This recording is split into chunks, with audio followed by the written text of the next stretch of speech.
Thomas Whitaker dropped to his knees on a flour-dusted floor and begged the one woman his whole town had spent years laughing at. 18 pies, he said, his voice cracking wide open. Bake them, or I lose everything I own by sundown. Clara Bennett looked down at the proud rancher who'd never once met her eyes and made a choice that would humble every rich man riding toward his ranch. Before we begin, subscribe and follow this story all the way to the end, and comment the city you're watching from so I can see how far this story travels. Thomas Whitaker had never begged for anything in his life. Not when his father died, not when the fever took his wife, not when the cattle started dropping in the dry grass like the land itself had turned against him. But on the morning of the auction, in the gray hour before the sun came up over Dry Fork, Wyoming, Thomas Whitaker got down on his knees on the floor of a bakery and begged. "Please," he said. The word tasted like rust in his mouth. Clara Bennett stood behind her counter with her hands still buried in a bowl of dough, and she did not move. She only looked at the man kneeling in front of her, the same man who had ridden past her window 100 times without once turning his head, and she waited. "I need 18 pies, Thomas said. "Fruit and custard, delivered to my ranch before the sun goes down. I'll pay whatever you ask." Clara pulled her hands from the dough slowly. She wiped them on her apron one finger at a time, and she still didn't speak. And Thomas, who had spent 42 years believing that a man who kneels is a man who's already lost, felt his face burn hot. "Did you hear me?" he asked. "I heard you," Clara said. "Then say something." "I'm deciding," she said, "whether you're a man asking for pies or a man asking for a rope to hold on to." Thomas said nothing, because she'd seen straight through him, and no one in that town had ever bothered to see anything about him at all except the size of his herd and the size of his debt. He rose to his feet. His knees cracked. He set $2 silver on the counter with a click that sounded louder than it should have. $2, he said, "for 18 pies. That's more than fair." Clara looked down at the coins. Then she looked back up at him, and for the first time, Thomas noticed she had the steadiest eyes he'd ever seen on a person. Not soft, not scared, steady. $4, she said, "and I'll need your ranch kitchen." Thomas laughed. It came out sharp and ugly, and he regretted it the second it left him. $4 for pies." He shook his head. "Ma'am, I could buy half a steer for $4. "Then go buy half a steer," Clara said, "and see if it saves your ranch." The room went quiet. Thomas stared at her. She had turned back to her dough, as if the conversation was already over, as if she hadn't just said the one thing he'd told no living soul in Dry Fork. He'd told nobody about the auction. He'd told nobody about the bank. He'd walked into her bakery at dawn believing he was a stranger buying a favor. "How do you know about my ranch?" he said. It wasn't a question. It came out flat and low the way a man speaks when the ground shifts under him. Clara didn't turn around. "Everybody knows Mr. Whitaker," she said. "Silas Crane's been telling anyone who'll stand still long enough that the Whitaker place goes up for sale today. He's been telling it like a man telling a good joke." Silas Crane. The name landed in Thomas's chest like a fist. "Crane," Thomas repeated. "He came in here Tuesday," Clara said, "bought a dozen rolls, told my counter that by Sunday he'd own the finest 300 acres in the county, and he'd bought it for less than the price of a fence." She finally turned. He laughed when he said it. I remember because Silas Crane doesn't laugh much. It takes something he wants real bad to make that man laugh. Thomas gripped the edge of the counter. His knuckles went white. "That land isn't for sale to Silas Crane," he said. "The bank says otherwise." "The bank works for Silas Crane." "Then," Clara said, and here her voice went quiet and even, "I reckon you already know how today ends, don't you?" And Thomas Whitaker, rancher, widower, 42 years old, and out of everything but pride, felt something crack behind his ribs that he hadn't let crack in 3 long years. "No," he said. "No, I don't. That's why I'm here." Clara studied him for a long moment. "Sit down," she said. "You look like a man about to fall over, and I don't have time to catch you." He sat. She poured him coffee from a tin pot, without asking, set it in front of him, and leaned back against her shelf with her arms folded across her chest.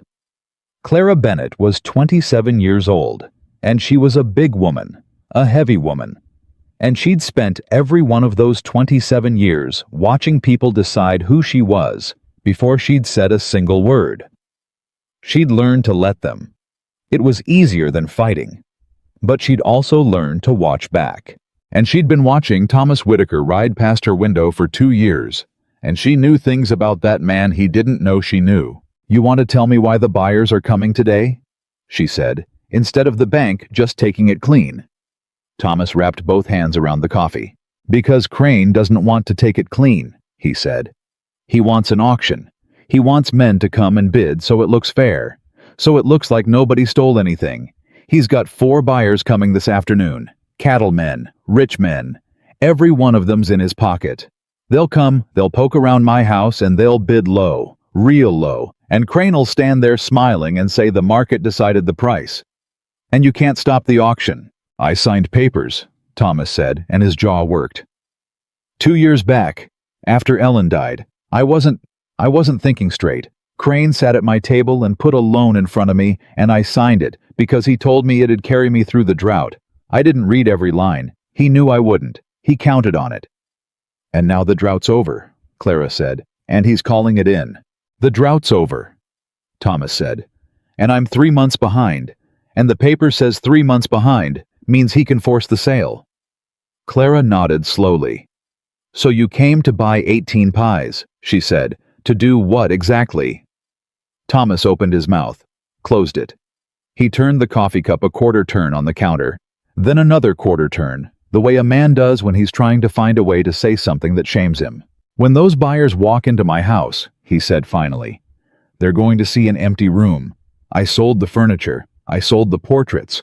I sold Ellen's table, the one she rolled out biscuits on for 11 years. I sold that too to pay the bank last month. There's nothing left in that house but 4 walls and dust." His voice went rough. "And I decided I would not let them walk through my home and see a beaten man. I decided if they were going to take everything, they were going to remember it wasn't nothing they took. It was something. It was a home. It was my whole life." He stopped. "So you wanted the house to smell like a home," Clara said. Thomas looked up at her surprised. "Yes," he said. That's exactly it. I wanted them to walk in and smell something warm. I wanted them to know a family lived there. I don't have furniture to show them. I don't have a herd anymore. But I've got a kitchen, and I thought if the whole place smelled like fresh pies, maybe for 1 minute they'd remember they were taking something from a person, not just buying dirt." Clara was quiet for a long time. "That's the saddest thing I've heard in a while, Mr. Whitaker," she said. "I don't need your pity, ma'am." "That's good," Clara said, "because I don't hand it out." She pushed off the shelf and came around the counter. "But I'll tell you what I do hand out. I hand out the truth because nobody in this town ever bothered to hand it to me, so I got real used to giving it to myself." She stopped in front of him. "You're going about this all wrong." Thomas frowned. "How's that? You want to make them feel guilty?" Clara said. "Guilt don't stop a rich man from taking what he wants. Guilt just makes him buy quicker so he don't have to feel it long." She shook her head. "You don't want them walking out of that house feeling bad, Mr. Whitaker. You want them walking out of that house wanting it, really wanting it, fighting each other for it." Thomas stared at her. "That's the opposite of what I'm trying to do," he said. "I don't want them to want it. You want to keep it," Clara said. He stopped. "Don't you?" she said. The bakery went silent except for the tick of the stove. "I signed the papers," Thomas said quietly. "It's over. I just wanted to lose it with my head up. That's all that's left to me." Clara looked at him a long moment. Then she did something that surprised him. She pulled out the chair across from him, and she sat, and the chair creaked under her, and she folded her hands on the counter and leaned in. "When my mama died," she said, "I was 19. She left me 2 things. This bakery, which was a shack with a broken oven, and a recipe box, which was a wooden box full of paper. And the whole town told me every one of them, Mr. Whitaker to my face. They told me a girl my size had no business making a living selling food, because who'd want to buy sweets from a woman who clearly ate all her own? Her voice didn't waver. She said it plain the way you'd read the weather. The banker Silas Crane, he told me to sell the shack to him for $40 and go find work as somebody's kitchen help. He said it kindly too, like he was doing me a favor. What did you do? Thomas asked. I told him no, Clara said. And I fixed the oven myself. And I baked. And I got better. And for 8 years this town has laughed at me and called me the pie woman and never once asked my name. But every last one of them buys my bread. Mr. Whitaker. Every one.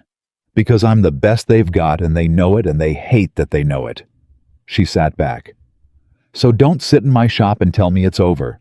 I've heard it's over from better mouths than yours. Thomas looked at her. Really looked at her for what he realized might have been the first time. What's your name? He said. Something flickered across Clara's face. Not softness. Something quicker than that. Surprise. You've ridden past my window every week for 2 years, she said. And you're asking my name now? I'm asking now, Thomas said. I should have asked a long time ago. I'm sorry I didn't. Clara looked at him for a moment. Clara? She said. Clara Bennett. Miss Bennett, Thomas said, and he inclined his head, an old gesture, the kind a man makes when he means it. Thank you for the coffee. Don't thank me yet, Clara said, and she stood, and she started untying her apron. $4, and your kitchen. And you'll do exactly what I tell you when I tell you without arguing about the price of steers. Those are my terms. You take them, or you go on home and lose your ranch with your head up like a fool. Thomas rose too. You'd help me, he said. A stranger. A man who never once looked at you. Why? Clara paused, apron half off. Because, she said, I know what it is to have a whole town decide what you're worth before you open your mouth. And I'll be damned if I'll watch Silas Crane do it to one more person and not lift a hand. She pulled the apron the rest of the way off and reached for her coat. Now go get your wagon. We've got 18 pies to bake and a half a day to bake them in, and I need to make a list of supplies before we... The bell over the door jangled. A woman stepped in, narrow silver-haired, in a good dress with her chin held high. Prudence Holloway, who ran the dry goods store, and half the gossip in Dry Fork. She looked at Thomas. She looked at Clara. And her mouth curled up at one corner in a way that told Thomas exactly what she thought she was looking at. Well, Prudence said, Thomas Whitaker. And here I thought you'd have the decency to be halfway to the county line before your auction instead of... Her eyes flicked over Clara, head to foot and back, slow, deliberate, cruel. Instead of taking your breakfast with the pie woman. Clara didn't so much as blink. Morning, Mrs. Holloway, she said, even and pleasant. Your rolls will be ready at 9 like always. I'm surprised you can bear to part with them, Prudence said, and she smiled, sweet as sugar and twice as poisonous. And Thomas felt something rise up in his chest that he hadn't felt in 3 years. Mrs. Holloway, he said. Prudence turned to him, expecting agreement, expecting a man to fall in line with a lady's little cruelty the way men in that town always did. Miss Bennett, Thomas said slowly, is the finest baker in this county, and I'd take it kindly if you'd speak to her with the respect a business owner is owed. She's got customers to serve. Are you one of them, or are you here to waste her morning? Prudence Holloway's mouth fell open. Clara turned her head and looked at Thomas, and for just 1 second, the steadiness in her eyes wavered, not because he'd frightened her, but because in 8 years no one had ever done that. No one had ever stood in her shop and stood up for her name. Prudence recovered. Her chin went higher. I see, she said. So it's like that. It's like nothing, Thomas said. It's a man buying pies. Now if you're not buying, ma'am, the lady's got work. Prudence Holloway pulled her shawl tight around her shoulders, as if the cold had come off Thomas himself. She looked once more at Clara, and this time there was something in the look beyond cruelty. There was calculation. There was the face of a woman already composing the story she'd tell. I'll come back for my rolls, she said, when the company's more suitable." And she swept out, and the bell jangled behind her. For a moment, neither of them spoke. "You shouldn't have done that," Clara said finally. Thomas frowned. She had no call to. "You shouldn't have done that," Clara said again, "because Prudence Holloway plays cards with Silas Crane's wife every Thursday, and by noon, the whole town will know Thomas Whitaker spent the morning of his ruin in the pie woman's shop, and they'll make it mean something ugly, and it'll follow you, and it'll follow me. That's how it works here. You've never had to know that because you're a landowner, and you're a man, and you're—" She gestured at his face, his frame, the whole clean line of him. "You're the kind they don't come after. I am not." Thomas took that in. "Then I'm sorry," he said. "But I'm not sorry I said it. It was true." Clara looked at him for a long moment.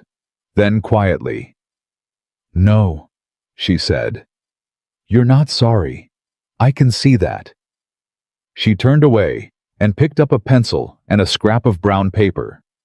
"Which is a strange thing, Mr. Whitaker, coming from a man who never turned his head to look at me before this morning." "What changed?" Thomas was quiet. "I've been losing things for 3 years," he said. "My wife, my cattle, my table, every week something else. And I got so used to losing that I stopped looking at anything, because looking at things meant they were still there to lose." He shook his head slowly. "I rode past your window 100 times, and I never looked, and I think it's because you were one of the only things in this town that was still standing, still yours, still fighting, and I couldn't stand to look at something that was winning while I was losing everything." He met her eyes. "That's the truth. It's not a kind truth, but you said you deal in the plain kind, so there it is." Clara set the pencil down. The bakery was very quiet. "Flour?" she said at last, her voice lower than before. 20 pounds. Butter 6 pounds fresh, not the rancid tin the general store sells. We'll get it from the Dutchman on the way. Eggs 4 dozen. Sugar. Cream. And fruit whatever's ripe. Peaches if the Dutchman's got them, apples if he doesn't. Custard for the rest." She wrote as she spoke, fast and sure. "Can your wagon hold that?" "My wagon can hold it." "Then hitch it," Clara said. "And Mr. Whitaker—" He stopped at the door. "When we get to your ranch," she said, "you're going to show me everything. The house, the barns, the pasture, the water, all of it. Not because I'm nosy. Because if we're going to do this, I need to know what you've got down to the last acre." She pinned him with those steady eyes. "You understand me." "I understand you want to help me smell up the house before I lose it," Thomas said. Clara looked at him a long moment. "Sure," she said. "That's what I want." But there was something in the way she said it. Something held back. Something already turning over behind those steady eyes that made Thomas Whitaker pause with his hand on the door. "Miss Bennet," he said, "what are you thinking?" "I'm thinking," Clara said, "that Silas Crane laughed when he told my counter he'd bought your land for the price of a fence. And I don't much care for the sound of that man laughing." She tied a fresh apron over the traveling dress she'd pulled on. "Now go hitch your wagon. We're burning daylight and I don't intend to waste a minute of it." Thomas rode back to hitch the wagon, and the whole way his mind turned on the strange morning, the woman he'd never seen, the town's cruelty, the banker's laugh. And underneath it all, low and unfamiliar, something he hadn't felt since before Ellen died. He couldn't name it at first. Then he could. It was hope. And it terrified him more than the auction did. When he came back around with the wagon, Clara was already waiting on the boardwalk with a wooden box clutched to her chest, old, worn, smooth at the corners, tied shut with a leather cord. "That the recipe box," Thomas said, offering his hand to help her up. Clara looked at his offered hand. Then she took it, and she climbed up beside him, and the wagon leaned under her weight, and Thomas didn't flinch. And Clara noticed that he didn't, and neither of them said a word about it. "This is my mother's box," she said, settling it in her lap. "And her mother's before her. There are recipes in here written by women who could barely write Mr. Whitaker. Women who had nothing, No land, no money, no name anybody remembered. She rested one hand flat on the lid. And every one of them fed a family through a winter with what's in this box. So, no, it's not just a recipe box. It's every woman in my line who survived on nothing but what they knew how to do with their hands. She looked straight ahead. Now drive. Thomas snapped the reins. They rode out of Dry Fork as the sun cleared the ridgeline past the dry goods store where Prudence Holloway stood in her window, watching them go past the bank where a light was already burning in Silas Crane's office, though it was barely past dawn. Thomas saw the light. He didn't say anything, but his jaw tightened, and Clara saw it, and she filed it away. They rode in silence for a mile. "Tell me about your wife," Clara said. Thomas's hands tightened on the reins. "You don't have to," she said. "But we've got 3 miles and a day of hard work ahead of us, and I find it's easier to work beside a man I know something about. So tell me or don't. Your choice." Thomas was quiet for a long moment. And then, because there was something about Clara Bennett that made a man tell the truth, he told her. "Ellen?" he said. "Her name was Ellen. We were married 11 years.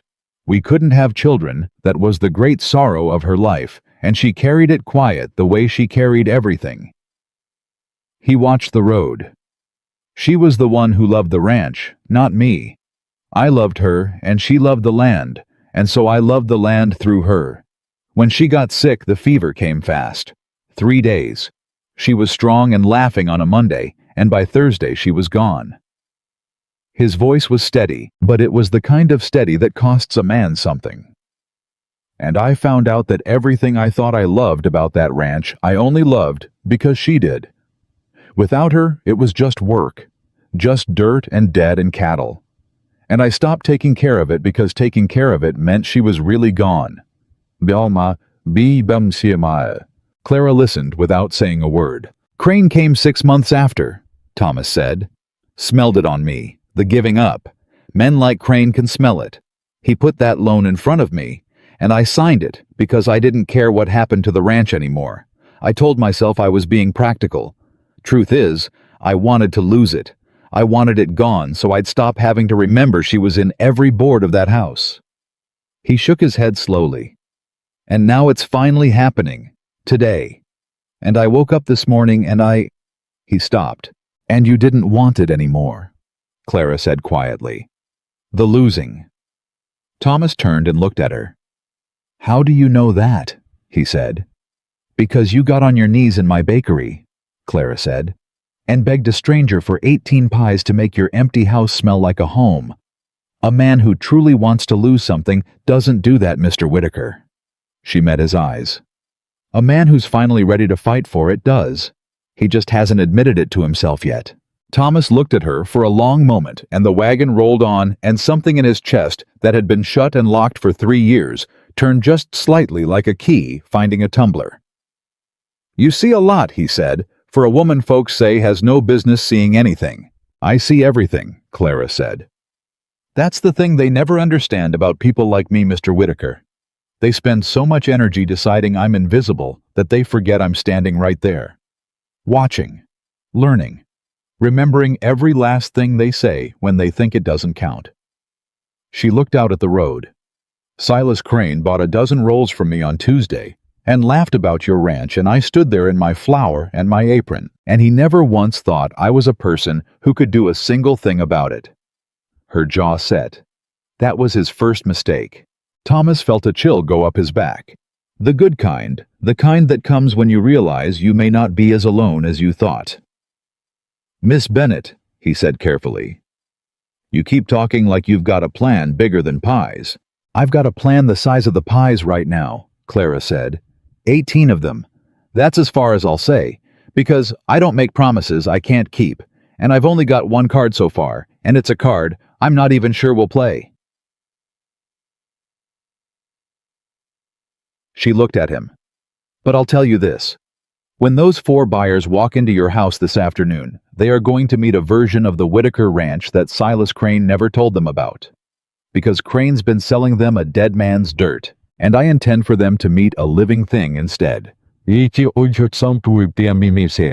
"How?" "You'll see," Clara said. Drive. They turned off the main road onto the track that led up to the Whitaker place, and Thomas felt his stomach clench the way it always did now, when the house came into view. The house Ellen had loved, the house he'd hollowed out board by board to feed the bank. He braced himself for Clara to see it. To see the emptiness.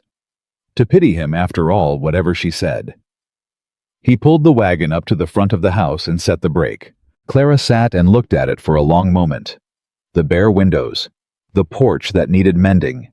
The whole sad, stripped shell of a place a family used to live. And she didn't say anything sad at all. "Well," she said, gathering her recipe box and her skirts, "it's got good bones. And a big kitchen window facing east, which means good light till noon."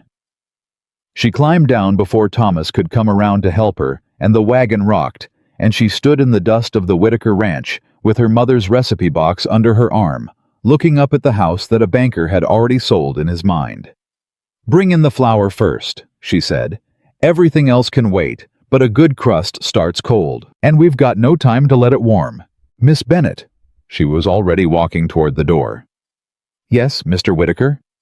Thomas stood by the wagon, and he didn't know how to say the thing he wanted to say, so he said the closest thing to it he could find.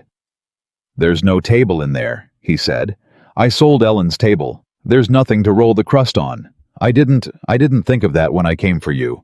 There's nowhere to work." Clara stopped at the door. She turned back and looked at him, and for the first time all morning, something in her face went gentle, not soft, never soft, but gentle. The way steady things can be gentle when they choose. "Then we'll use the floor if we have to," she said. "Or the top of the stove. Or a board across 2 chairs. My grandmother rolled out a Christmas pie on the tailgate of a broke-down wagon in a snowstorm, Mr. Whitaker, and it fed 9 people. A missing table doesn't stop a Bennet." She pushed the door open with her shoulder. "It just makes us more determined. Now come inside. We've got work to do, and daylight's already ahead of us." And Thomas Whitaker picked up 20 pounds of flour, and he followed the woman his whole town had spent years laughing at into the empty house his wife had loved. And for the first time in 3 years, as he crossed his own threshold, he was not walking in to say goodbye to something. He was walking in to fight for it. Thomas set the flour down in the middle of the empty kitchen, and the sack made a soft thud against the bare boards, and the sound echoed in a way it never would have when the room was full. Clara stood in the center of it, turning slowly, her recipe box still under her arm, and she took in every empty corner without a flicker of pity on her face.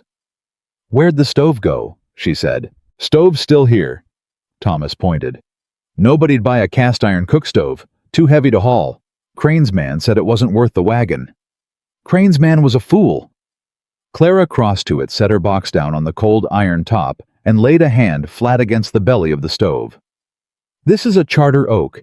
You know what a stove like this costs new?" "I know what everything on this ranch costs," Thomas said. "I've been selling it piece by piece for a year." "Then you know it's worth more than your whole herd was by the end," Clara said. And Crane's man looked at it and saw scrap iron. She shook her head. "That's the thing about men like Crane, Mr. Whitaker. They only know the price of things they can already sell. Anything that takes work to see the value of they walk right past." She opened the firebox, looked inside, and closed it again. "Get me kindling, and get me a fire going. A cold stove is a dead kitchen, and I need this one alive in 20 minutes, or we lose an hour we don't have." Thomas went for the kindling. By the time he came back with an armful of split pine, Clara had untied the leather cord on her recipe box and laid its lid back, and she was going through the papers inside with the swift certainty of a woman who knew everyone by heart and was only checking that they were still there. He knelt at the firebox and started laying the fire, and he watched her out of the corner of his eye. "You've got them memorized," he said. "Why look?" "Because my hands remember better than my head when there's pressure on," Clara said, not looking up. "And there's pressure on. 18 pies, 4 kinds, 6 hours. She pulled 3 cards free and set them on the stovetop. Also because touching them settles me. Every one of these is a woman who got through something worse than what I'm getting through today. Reminds me it can be done." She glanced at him. "How's that fire?" "Catching. Good." She rolled up her sleeves past the elbow. Now, there's no table. So here's what we do. Those 2 chairs by the wall, bring them here side by side and find me a board. Anything flat and clean. A door off its hinges if you've got a spare, a shelf, I don't care what it is. There's a pantry door in the back that's been sticking for years, Thomas said. I've been meaning to take it off and plane it since before Ellen. He stopped. Then today's the day, Clara said gently. Go take it off. We'll flour it, and it'll be a fine work surface, and when this is over, you can hang it back, and it'll swing easier for the trouble. She almost smiled. There's a lesson in that somewhere, but I don't have time to find it. Go. Thomas went to the back and lifted the pantry door off its pins, and he carried it out and set it across the 2 chairs, and Clara pressed both hands down on it, testing, and nodded. That'll hold, she said. Flour it good. He dusted it with flour, and she watched him do it, and she made him do it again when he did it too thin. A crust that sticks is a crust that tears, she said. And a crust that tears is a pie that looks like an apology. We are not making pies that apologize today, Mr. Whitaker. Not one. Every single one of these has to walk into that room and mean it. She reached into the flour sack and started measuring by feel, into a bowl. No scoop, no scale, just her 2 hands and something in her wrists that knew. Now, while we work, you're going to tell me about the 4 men who are coming. I don't know much about them. You know more than you think. Clara cracked an egg one-handed against the bowl's rim. Names, give me names. Thomas leaned against the wall and folded his arms. Crane gave me the names when he served the papers, made a point of it. Wanted me to know exactly who was coming to pick my bones. He said it flat without much heat, the way a man says a thing he's already said to himself 100 times. There's a man named Aldous Pike from over near Casper. Cattle and rail money. He's the one everybody's afraid of. Bought out 3 ranches on the Sweetwater last year and turned the families off the land in a week. Pike. Clara said the name to herself. Old or young? Old. 70 if he's a day. Why's that matter? Because an old man who's bought 3 ranches in a year is either building something for somebody or running from something, Clara said. And I want to know which. Who else? A younger one. Beaumont. Rutherford Beaumont. Family money from back east come out here to play cattle baron. Crane says he's got more dollars than sense. Then he's the easiest and the most dangerous both, Clara said. Easy because a man with more money than sense can be talked into things. Dangerous because a man like that has something to prove, and men with something to prove don't like being made small in front of other men. Remember that. She turned the dough out onto the floured door and pressed the heel of her hand into it. Who else? A pair of brothers, the Calhouns, Ezra and Wade. They run cattle down south, and they've been buying up water rights along the whole valley. Quiet men. Crane trusts them the most, I think, because they never say much. Clara's hands stopped moving. Say that again, she said. Thomas blinked. The Calhouns. Ezra and Wade. The part about water rights. Clara's voice had changed. It had gone quiet and sharp, the way it had gone in the bakery when she'd first said Crane's name. They've been buying up water rights along the valley. That's what Crane said. He said it like it was a small thing, bragging almost. Said the Calhouns had the valley's water sewed up, and that was one more reason my land wasn't worth what I... Where does your water come from? Clara said. On this ranch. Right now. Where does it come from? Thomas frowned. Spring on the eastern edge. Feeds a creek that runs down through the pasture. It's the only water on the place worth anything. Why? Does the creek run off your land or onto it? Onto it, Thomas said slowly. The spring's on my ground. The creek starts here and runs west down off the property toward the valley. For a long moment, Clara didn't say anything. She stood with her floured hands flat on the dough, and Thomas watched something move behind her steady eyes, some calculation turning over, then over again, then locking into place. Mr. Whitaker, she said, are you telling me the water in this whole valley starts on your land? Thomas stopped. He'd never thought of it that way. The spring's the highest live water for miles, I suppose. There's the river down in the flats, but it goes dry half the summer. The spring never does. It's the only water that runs year-round between here and... He stopped again. His arms came uncrossed. Why are you asking me this? Because, Clara said, and she wiped her hands slowly on her apron. The Calhoun brothers have spent a year buying up every water right in the valley. And you're telling me the one piece of water they can't buy, the one spring that never goes dry, the source that feeds the whole thing is sitting on the exact 300 acres Silas Crane is auctioning off this afternoon for the price of a fence. The kitchen went very still. You think that's why they're coming? Thomas said. I think, Clara said carefully, that 4 rich men do not ride out to a drought-broke widower's ranch to bid on dirt. Dirt's cheap. Dirt's everywhere. There's 1,000 broke ranches in Wyoming. Mr. Whitaker and Aldous Pike didn't come out to yours because he pities you. She set the dough aside and picked up a fresh handful of flour, and she started again faster now, her hands moving with a new urgency. He came because there's something here worth having, and I'd bet my mother's box it's the water. Thomas pushed off the wall and crossed to the window, and he stood looking out at the eastern edge of his property, where the spring was where it had always been, where he'd watered cattle since he was a boy, and never once thought of it as anything but water. If that's true, he said slowly, then Crane knows it. Of course Crane knows it, Clara said. Crane's a banker. Crane knows the value of everything before the man who owns it does. That's his whole trade. She flipped the dough. He's not selling your ranch, Mr. Whitaker. He's selling the water under it. And he's selling it cheap and fast at a rigged auction before you ever figure out what you're actually sitting on. Thomas turned from the window, and his face had gone hard in a way Clara hadn't seen yet. Not the hardness of a beaten man, but something older and colder, the look of a man who has just learned he's been robbed in a way he didn't even have the words for. That son of a... He caught himself. Miss Bennett, if you're right. If I'm right, then your ranch isn't worth what Crane's paying, Clara said. It's worth 10 times that, 20. Whatever 4 rich men will pay for the only reliable water in a valley they've all bet their fortunes on. She looked up at him. And Crane's about to hand it to one of them for a song, and take his cut, and leave you thinking you got a fair shake at a rigged auction, son. How do we prove it? Thomas said. Talk's talk. If I stand up in front of those men and say the water's worth a fortune, they'll laugh me out of my own house. Crane's got the papers. Crane's got the bank. I've got a hunch and a woman who bakes pies.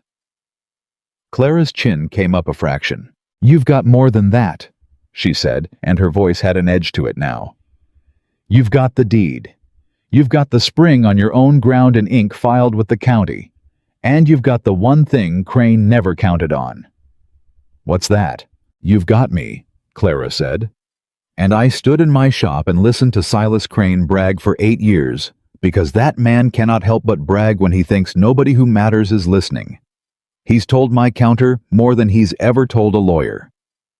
She turned the dough out and reached for the rolling pin she'd brought her own worn smooth wrapped in a cloth in the bottom of the wagon. So before we do one more thing, Mr. Whitaker, I need you to go find that deed. The real one. The original, with the county seal that shows the spring is on your ground. Because if we're going to do what I think we're going to do this afternoon, we need to be holding paper, not hunches.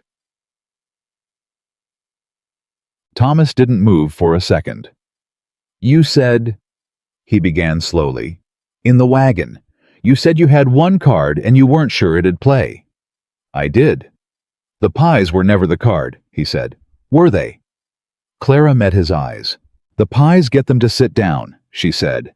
The pies get them to stay in the room past the first low bid, get them full and comfortable and talking instead of signing. The pies buy us the one thing Crane's whole plan depends on us not having. She set the rolling pin down. Time. That's all the pies are. They're time. The card is the water. And I didn't know I had it until you told me the creek runs off your land. Something flickered in her face, not quite a smile, but close. The fierce private look of a person who has just found the loose thread in something they'd thought was solid. Now go find that deed, And Mr. Whitaker, the fire needs feeding while you're up. A crust started warm is a crust ruined, and we've got 17 more to go." Thomas went for the deed. It took him a quarter hour digging through the one trunk he hadn't sold, the one that held Ellen's things, and the papers of the ranch. And the whole time his hands weren't quite steady, because a man does not learn in the space of one morning that everything he'd resigned himself to losing might have been worth fighting for all along. When he came back into the kitchen, he had a folded document in his hand, and the county seal was pressed into the corner of it in dried red wax, and he laid it on the stovetop next to Clara's recipe cards without a word. Clara looked at it.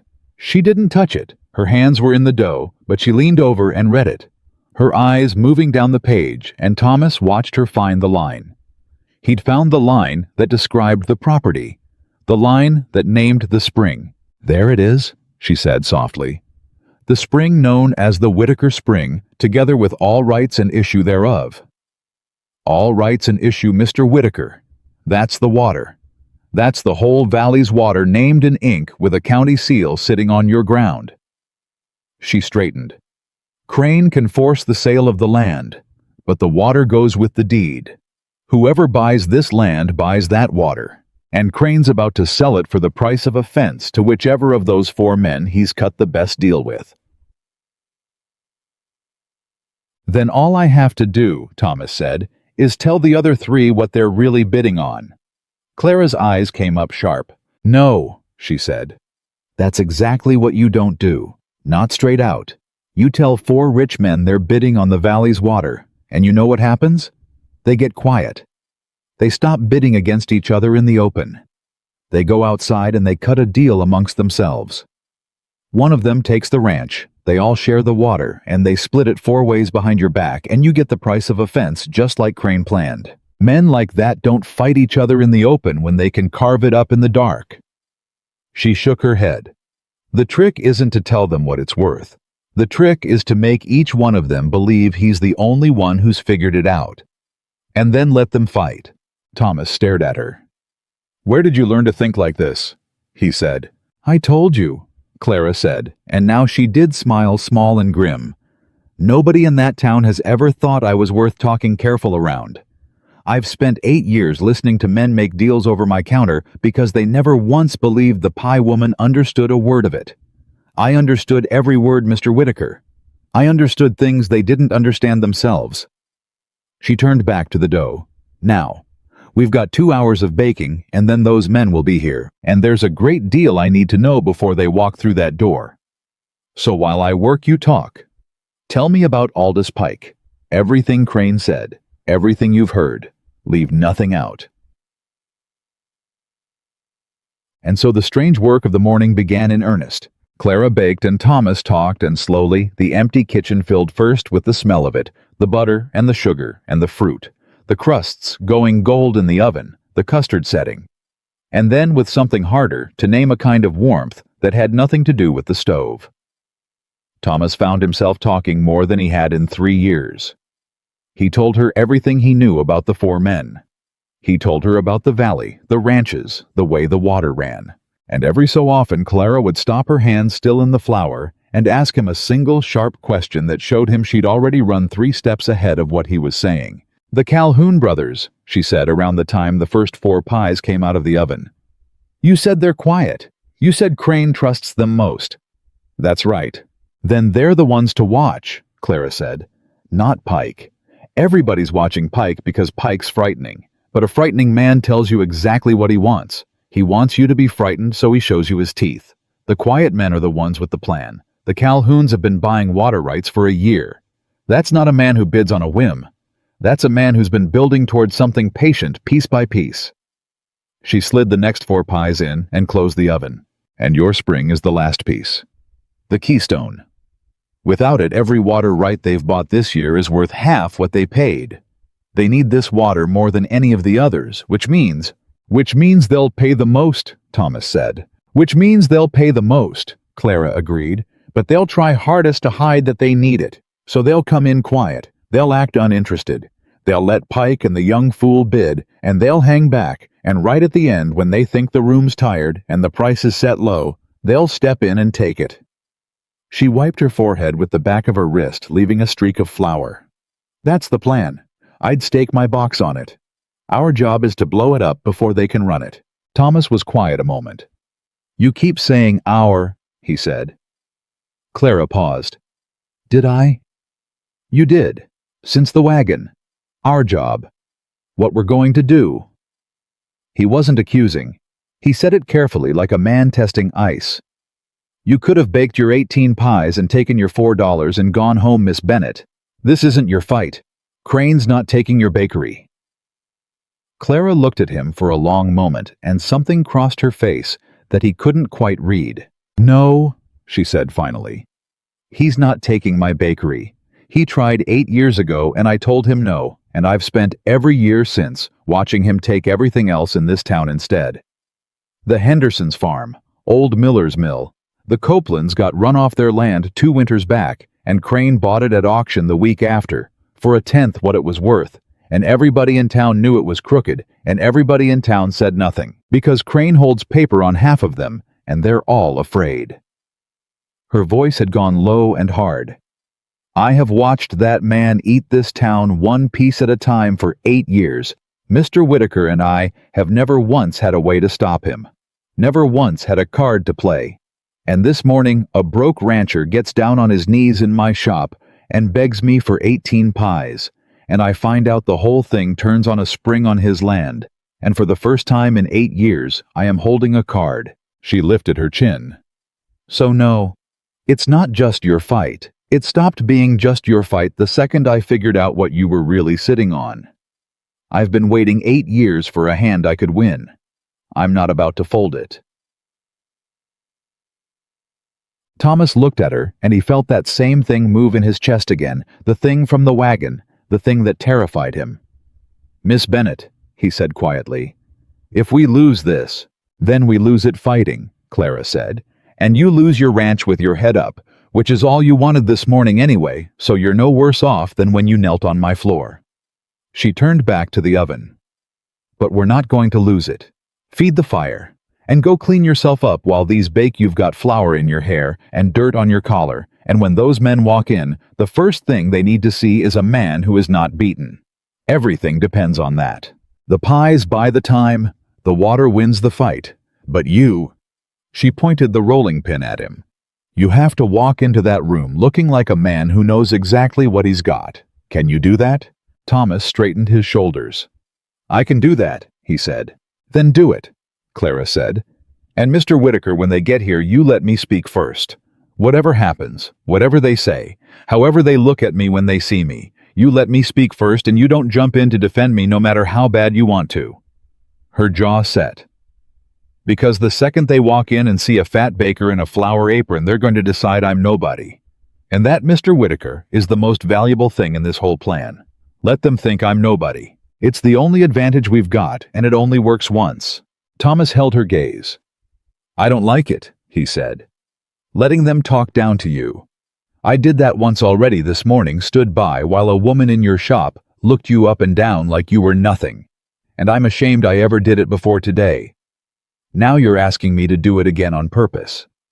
Something shifted in Clara's expression. Surprise again, that quick, unguarded flicker. The look of a woman who was not used to being defended and did not quite know where to put it. Yes, she said more gently. I'm asking you to do it on purpose. Because there's a difference between a man who lets me be small because he doesn't see me, and a man who lets them think I'm small because he sees exactly what I am, and he's using their blindness against them. She held his eyes. The first one I've got no use for. The second one... She paused. The second one I'll take. He might be the first man in this county worth working beside. For a moment, neither of them said anything. Then Thomas nodded once slow, and he went to clean himself up, and Clara turned back to the oven, and the pies baked on, and outside the sun climbed toward noon, and the afternoon that would decide everything came on, inch by inch, whether they were ready or not. By the time Thomas came back, collar-changed hair damped down. The dirt washed off his hands and face. The kitchen was nearly full.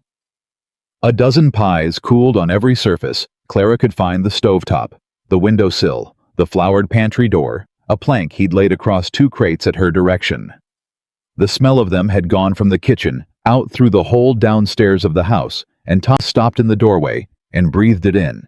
And for a second, something caught in his throat, because it smelled like the house had smelled when Ellen was alive, and he had not let himself remember that smell in 3 years. Clara saw his face. 6 more, she said quietly, gently, the way you'd speak to give a man something to hold on to. 6 more and we're done, and then we've got maybe an hour before they come. Sit down, eat something. You've been running on nothing since before dawn, and you can't fight on an empty stomach.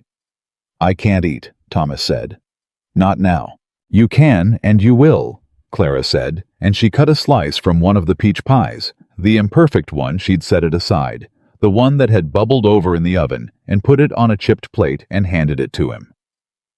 This one's got a torn crust, so it's not going in the room. It's ours. Eat it standing up if you have to, but eat it. A man who's going to walk into a room and stare down 4 rich men had better not do it dizzy. Thomas took the plate. He took a bite because she was watching him, and it was easier than arguing. And then he stopped. Clara watched his face change. Miss Bennet, he said slowly. I know, she said. This is...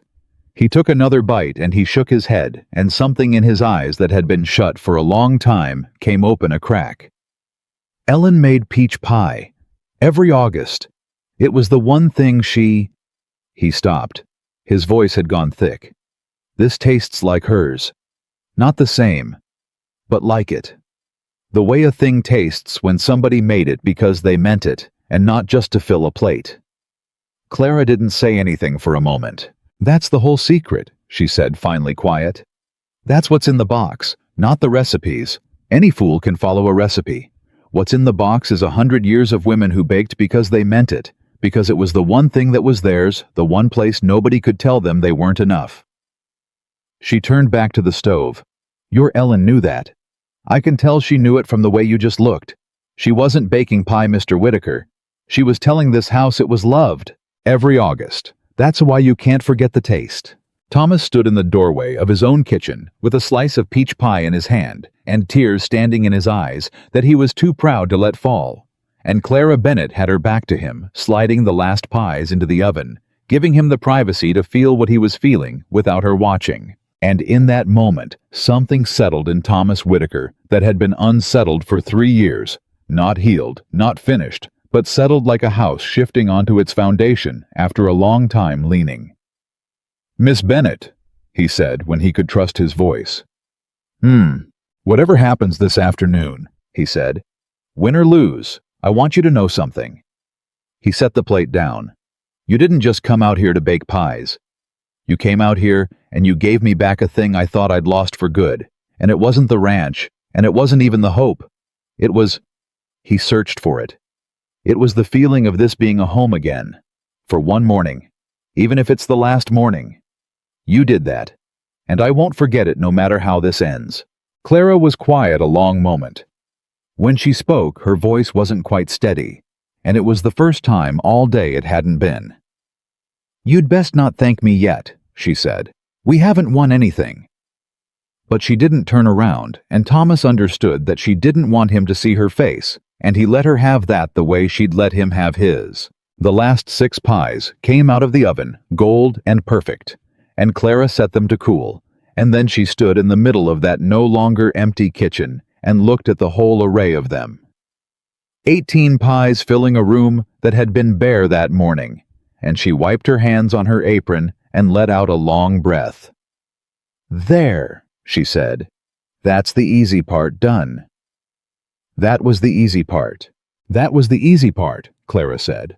The hard part comes on horseback in about an hour, and there's 4 of it, and it's rich, and it's mean, and it thinks you're already beaten. She untied her apron, folded it, and set it over a chair. Then she reached up and started fixing her hair. Tucking the loose strands back, and Thomas realized she was making herself ready in a way that had nothing to do with vanity. She was armoring up. So let's use the hour. Sit down. I'm going to tell you exactly how this is going to go, and you're going to learn it like scripture, because we're only going to get one pass at it, and there's no room to miss. They sat the two of them at the plank across the crates with a cold cup of coffee between them, and Clara laid it out. "They'll come in expecting to run the room," she said. "So we let them think they're running it right up until they're not. When they arrive, you greet them at the door like a host, not a debtor. You don't apologize for anything. You don't explain the empty house. If Pike says something about the furniture being gone, you say," she thought, "you say, a man learns what he can live without. That's all. Nothing more. Let it sit." "A man learns what he can live without," Thomas repeated. "Good. Then you bring them in here to the kitchen to the pies, not the parlor. There's nothing in the parlor. Here. This room's got the one thing your whole house has going for it right now, which is that it smells like something worth wanting. You sit them down, you feed them, and you let them talk." "And you, I'm the help," Clara said simply. "As far as they know. I'm the fat woman who baked the pies and I serve them, and I keep their cups full, and I don't say a word." She held up a hand before he could object. "And I listen. Because rich men talk in front of the help, Mr. Whitaker. They can't help it. They've spent their whole lives being served by people they don't see, and they say things over the soup that they'd never say to a lawyer. Crane taught me that himself. So they'll sit in your kitchen, and they'll eat your pie, and they'll say things to each other about the water and the valley, and what they're each really willing to pay, and they'll say it in front of me because they will not believe for 1 second that the woman refilling their coffee understands a word of it." Thomas leaned forward. "And when do we spring it?" "We don't spring anything," Clara said. "That's the mistake. We don't spring. We don't ambush. We don't stand up and make a speech. Speeches lose. What we do is smaller than that, and worse for them." Her eyes had that fierce private light again.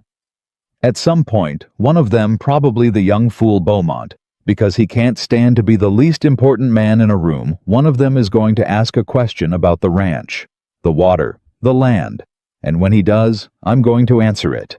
Not you, me, the help. I'm going to set down the coffee pot and I'm going to answer a question about water rights and county filings and the value of a year-round spring in a drought valley. And I'm going to answer it so exactly and so correctly that every man at that table has to stop and reckon with the fact that the woman they didn't see just told them something they didn't know." Thomas stared at her. "And then," Clara said, "the room changes. Because now they don't know what they're dealing with. They came expecting a beaten man and a rigged auction, and instead there's a host who won't apologize, and a servant who knows more about the water than they do, and the whole thing feels off. And rich men hate feeling off, and off is exactly where we want them. Off is where they make mistakes. Off is where they start bidding against each other for real, because now each one's scared the others know something he doesn't." She sat back. "That's the plan. It lives or dies on one moment. One question, one answer delivered exactly right by the person they least expect. Everything before it is just setting the table. Everything after it we ride." For a long moment, Thomas didn't say anything. "You've been planning this," he said slowly, "since the wagon." "I've been planning this," Clara said, "since Silas Crane laughed over my counter on Tuesday. I just didn't know it'd be your ranch till you knelt down and told me." She stood. "Now, they'll be here within the hour. Is there anything you haven't told me? Anything about that deed, that water, this ranch, those men, anything at all that I don't know? Because if there's a card in your hand you haven't shown me. Mr. Whitaker, now's the time. Not in the room. Now." Thomas thought about it. He was about to say no, that she knew everything, that he'd told her all of it. And then he stopped. Because there was something. Small. So small he'd nearly forgotten it, a thing from 3 years back, from the worst week of his life, that he'd never thought about since, because it had happened in the fog of Ellen's dying, and he'd never had reason to look at it again. "There is one thing," he said slowly. Clara went still. "When Ellen was sick," Thomas said, "in the last days Crane came out. To the house. I didn't understand why at the time. I thought he was paying a call, being decent. Though God knows, Silas Crane was never decent a day in his life. He sat with me a while. and before he left, he asked me to sign something. Thomas's face had gone very still, the way a man's face goes when he's watching a thing he'd looked at 100 times suddenly turn into something else. I signed it. I didn't read it. My wife was dying in the next room, and a man put a paper in front of me, and I signed it because he said it was about the loan, and I could not have cared less about the loan while Ellen was... He stopped. I never thought about it again. Not once in 3 years, until right now. Clara had gone very quiet. "Mr. Whitaker," she said carefully, "what did that paper have to do with the water?" "I don't know," Thomas said. "I never read it. I never got a copy. Crane took it with him." "But it might have been about the water." "It might have been about anything," Thomas said. "That's the thing that just came clear to me. Crane came out to my house while my wife was dying and put a paper in front of a man, too broke with grief to read it. Why would a banker do that? Why come all that way at that time unless... His jaw tightened. Unless he needed a signature he could only get from a man who wasn't in his right mind. And there's only one thing on this ranch worth going to that kind of trouble for. The kitchen was silent. Somewhere outside a horse whinnied far off, and both of them heard it, and both of them knew what it meant. "They're early," Clara said quietly. Thomas stood. His face had changed, all the softness of the last hour gone, replaced by something hard and clear. "Miss Bennett," he said, "if Crane got me to sign away that water 3 years ago while Ellen was dying, if that paper exists, then this whole auction is theater. He's not selling my land. He's already got the water. The auction's just to make it look clean while one of those 4 men takes the dirt off my hands for the price of a fence. And the water was never even mine to sell anymore. Then we need that paper," Clara said. "Before those men get to the door, we need to know what you signed." "I don't have it. Crane has it." "Then Crane's whole plan," Clara said slowly, "depends on you never remembering you signed it. On you never asking to see it." Her eyes came up and locked on his. "Which means the one thing that scares Silas Crane in this whole world, Mr. Whitaker, is you walking into that room this afternoon and saying out loud in front of 4 witnesses, 'Show me the paper I signed the week my wife died.'" The horse whinnied again, closer now, and this time a second one answered it, and then a third, and the sound of hooves came up the track toward the house. Unmistakable 4 riders and a wagon coming on steady. Thomas walked to the window. Clara came and stood beside him, and together they looked out at the dust rising off the track at the 4 men riding up to the Whitaker ranch to divide it among themselves. "There they are," Thomas said. "There they are?" Clara agreed. And then, without looking at him, she said, "Are you ready?" Thomas watched the riders come. The lead man was old and straight-backed, on a good gray horse, Pike it had to be. Behind him, a younger man in an Eastern-cut coat that didn't belong out here. And behind them, 2 riders side by side, quiet, unhurried, matching each other, stride for stride. The Calhouns. "No," Thomas said honestly. "I'm not ready. This morning I was ready to lose everything. Now I've got a chance to keep it, and I've never been more afraid in my life." Clara looked at him. "Good," she said. "Scared's fine. Scared means you've got something to lose again. It's the men who've got nothing to lose you have to worry about. I'd know I was one this morning, too." She reached over and, without quite seeming to decide to, she straightened his collar, brushed a fleck of flour off his shoulder, the small, unthinking gesture of a person setting another person right before they walk into something hard. "Now, go stand on your porch. Greet them like the man who owns this land, because you do whatever paper Crane's got in a drawer. And don't you dare apologize for one single thing." Thomas turned toward the door. His hand was on the latch. "Miss Bennett," he said, "go on. Whatever they say about you when they come in that door," he said. "However they look at you. I gave you my word I'd let you speak first, and I'd hold my peace, and I will." He held her eyes. But I want you to know that the man standing next to you when they walk in is not the same man who rode past your window for 2 years without looking. That man's gone. I don't know exactly who I am yet, but I know I'm not him." Clara looked at him for a long moment, and something moved in her steady eyes that hadn't been there that morning. Something that had nothing to do with pity or plans or the price of pies. "I know," she said softly.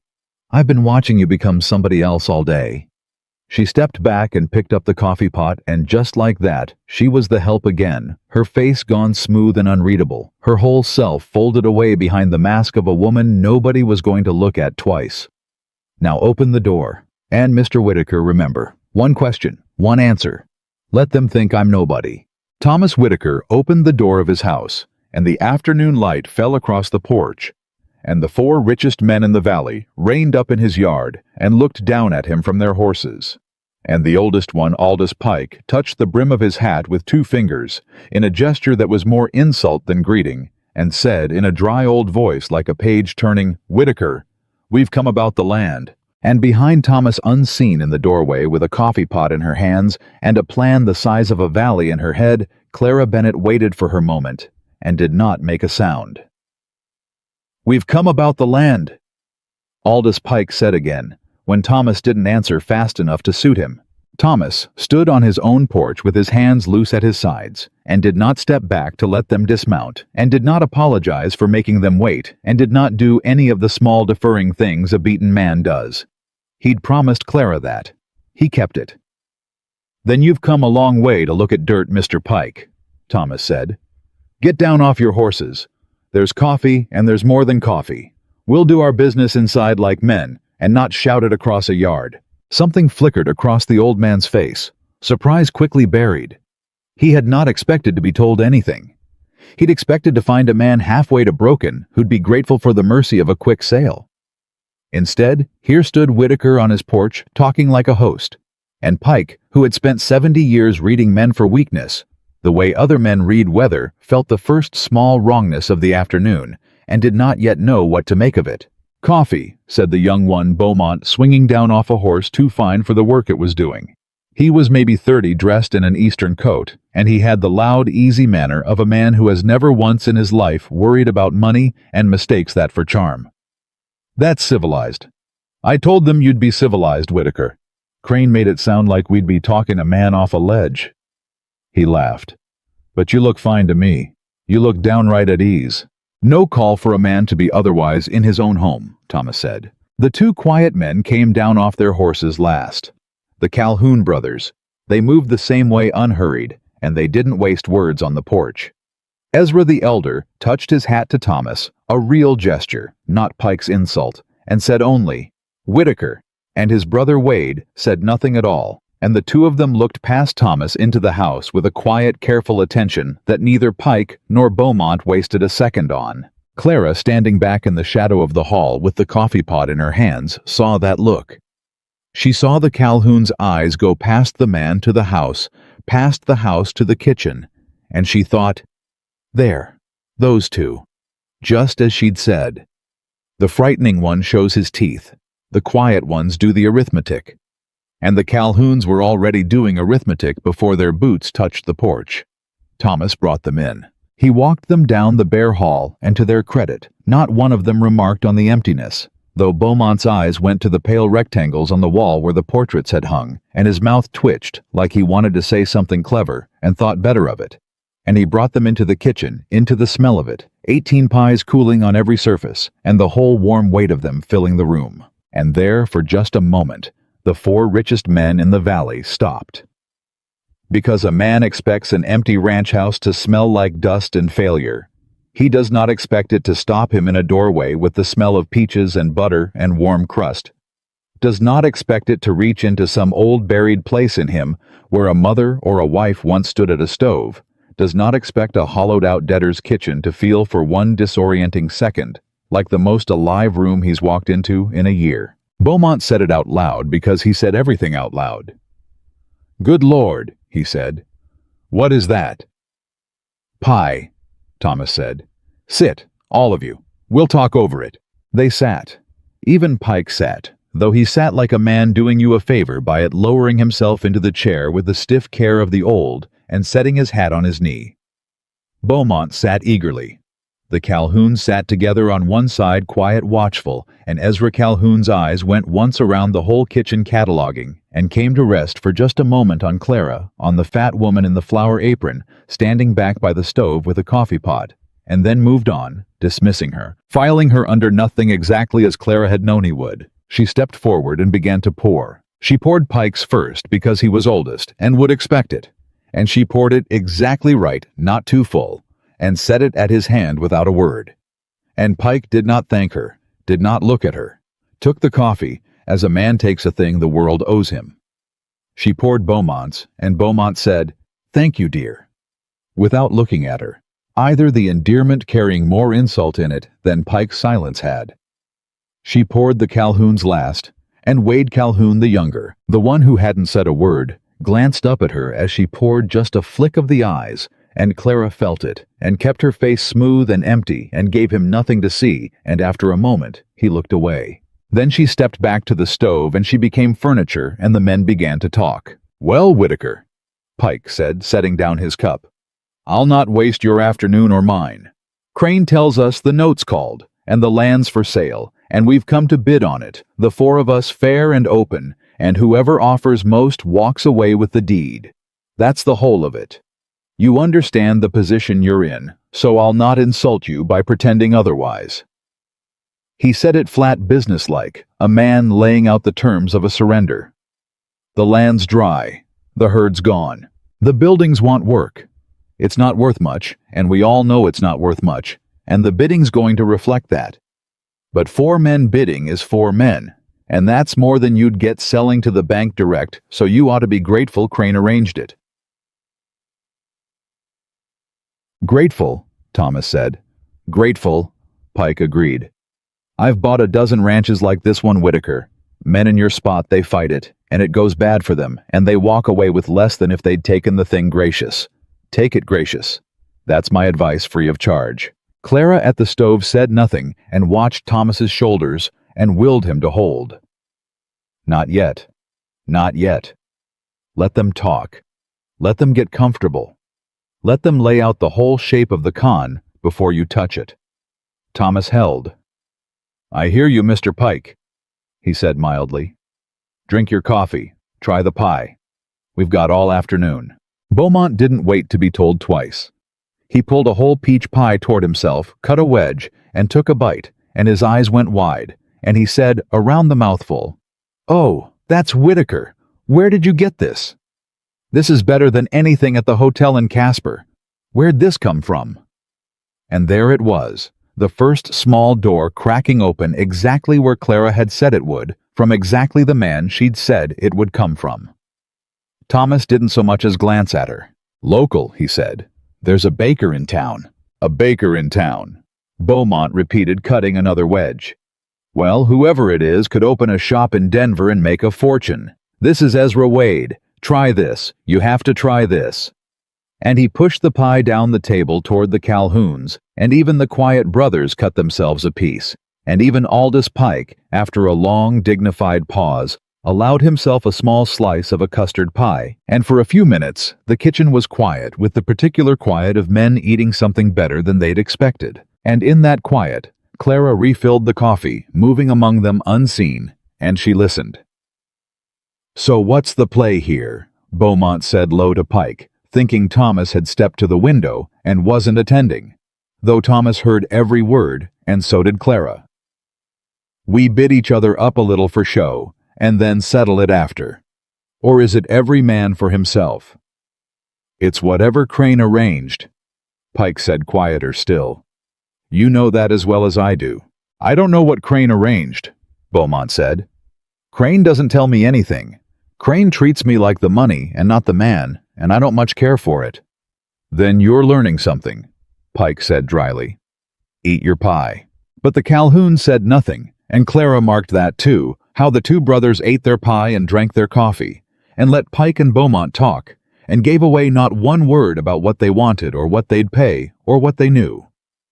Ezra Calhoun sat with his hands folded and his eyes moving slow around the kitchen, and every so often his gaze went to the window to the east, out toward where the pasture ran, and the spring rose, and Clara watched him look east again and again, a man whose eyes kept drifting to the one thing in that whole valley he'd come for. And she thought, you already know about the water. You're not here to find out if it's worth having. You're here to make sure nobody else finds out before you take it. Thomas came back from the window and sat down at the head of his own table. So, let me be sure I understand the arrangement, he said, easy, unhurried. The four of you bid. Crane runs the auction. Highest bid takes the deed. He looked around at them. And that's a fair fight. 4 grown men bidding honest, each one wanting the land bad enough to pay top dollar for it. That's the arrangement, Pike said. Then I've got a question, Thomas said, before we start. And Clara at the stove went very still, because this was too soon. This wasn't the plan. The plan was to let them talk longer, let them settle deeper, wait for the question to come from them. Ask it, Pike said. Why? Thomas said slowly. Would 4 rich men ride all the way out to a dry, broke, worthless ranch, Mr. Pike's word, worthless, and bid honest top dollar for it, if it's worth so little, if I ought to be grateful just to have buyers at all? He looked around the table. Seems to me a truly worthless thing doesn't draw 4 wealthy men and a banker in a whole afternoon's ride. Seems to me a truly worthless thing draws nobody. So which is it, gentlemen? Is my land worthless, or is it worth the 4 of you came out here to make sure you're the one who gets it? The kitchen went quiet, and Clara at the stove closed her eyes for 1/2 second because he'd jumped early. He'd jumped the plan, and then she opened them, and she saw the faces around the table, and she understood that maybe he hadn't jumped wrong at all. Because every man at that table had gone still in a different way, and the way each one went still told her everything. Pike went still like a card player. Careful, blank, giving nothing. Beaumont went still like a man who'd just realized he might be the only one at the table who didn't know something and hated it. And the Calhoun brothers went still like 2 men who had just heard the one question they'd hoped nobody would think to ask, and were now very quietly recalculating everything. The land's worth what it's worth, Pike said, finally smooth recovering. We came out of professional courtesy to Crane, and because 4 buyers makes a cleaner sale than 1. Don't read poetry into it, Whitaker. You're a man in a hard spot looking for a reason to hope, and there isn't one. The land's dry, that's all. The land's dry, Thomas agreed. Sure is, dry as summer I can remember. He let that sit a beat. Funny thing about that, though. What's funny about it? Said Ezra Calhoun. It was the first thing he'd said since the porch, and it came out quiet even. But Clara heard the edge under it, the thing Ezra Calhoun hadn't been able to keep entirely out of his voice, the tension of a man who has just heard his quarry say the word he was most afraid it would say. The whole valley's dry, Thomas said. The river runs low, the wells run low. There's ranches all down the flats scratching for water this year. He turned his coffee cup a quarter turn on the table slow. And yet my spring on the east edge there hasn't dropped an inch. Runs the same in August as it does in April. Same as it did in my daddy's time and his daddy's. The one live water for miles that never goes dry. He looked up and his eyes went straight to Ezra Calhoun and did not waver. But I'm sure you gentlemen knew that already. Being cattlemen, being men who buy water rights up and down this valley, I'm sure that spring is the very last thing on any of your minds. Nobody moved. And in the silence, Clara understood that the plan had changed, but not broken, that Thomas had taken the water and put it on the table himself too early, out loud, in a way she'd warned him against, and that now the only question was whether it would blow up in their faces or blow up in Crane's. Beaumont broke first, because Beaumont always broke first. Wait, he said, looking around the table. Water? He looked at Pike. He looked at the Calhouns. What water? Whatsy is this land wet? Crane said it was dry. Crane said the whole selling point was we'd get it cheap because it's dry. Why is Whitaker talking about a spring that never... He stopped. His loud, easy face changed, and Clara watched the exact moment a foolish man realizes he has been treated like a fool. Did you all know about this? Sit down, Beaumont, Pike said. I'm sitting down. Why are you telling me to sit down? Beaumont's voice climbed. Ezra, Wade, you two buy water rights. Did you know this ranch had the only live spring in the valley on it? Did Crane tell you and not me? Anybody, anything. Ezra, Calhoun said. Still quiet, still even, but there was sweat on him now, a shine at his temple that hadn't been there. The man's a debtor talking up his own dirt to drive the price. Every man in his spot does it. It doesn't mean anything. It means something to me, Beaumont said hotly. If you knew and I didn't. That's the whole game, isn't it? You let the Eastern fool bid high on dry dirt while you two sit quiet and... Beaumont. Pike's old voice cracked across the table like a dry branch. You're embarrassing yourself. There's a servant in the room. And there it was. The moment. Not the moment Clara had planned. Not the clean, single question delivered at the perfect time, but a moment cracked open sideways by Thomas's early swing and Beaumont's temper, and 100 times more dangerous and 100 times better, because now the men were already turned against each other, already suspicious, already breaking. And all it needed in the whole wide world was one thing to tip it past the point where they could ever put it back together. Pike had said the wrong words. There's a servant in the room. Said it to shut Beaumont up. Said it the way you'd say don't talk business in front of the hired girl. And Clara Bennett, standing at the stove with the coffee pot in her hands, set the pot down on the iron top with a small deliberate click and spoke for the first time since the men had entered the house. He's not talking up his dirt, Mr. Pike, she said. Every head at the table turned. For a second, not one of them understood that the woman had spoken. It didn't fit. It was like a chair speaking, or the stove. The fat baker in the flower apron, the servant, the furniture she had said words, and the words had been about water rights, and the 4 richest men in the valley turned and stared at her with the particular blank astonishment of men whose whole understanding of a room has just been proven wrong. I beg your pardon, Pike said. I said he's not talking up his dirt, Clara said, and she wiped her hands on her apron, unhurried, and she stepped forward from the stove, and Thomas at the head of the table kept his promise, and did not say one word, did not defend her, did not jump in. He sat, and he watched her walk into the middle of the room, like she owned it, and he understood that he was watching something he would remember for the rest of his life.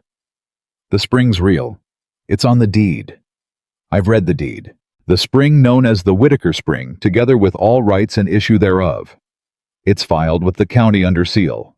That water belongs to this land in ink, and it runs year-round, and it's the highest live water between here and the river, which means it's the source. Everything downstream of it, every water right, the Calhoun brothers have spent the last year buying up along this valley, is worth exactly what this spring lets it be worth. Cut this spring off, and every acre they've bought turns to dust in a dry year.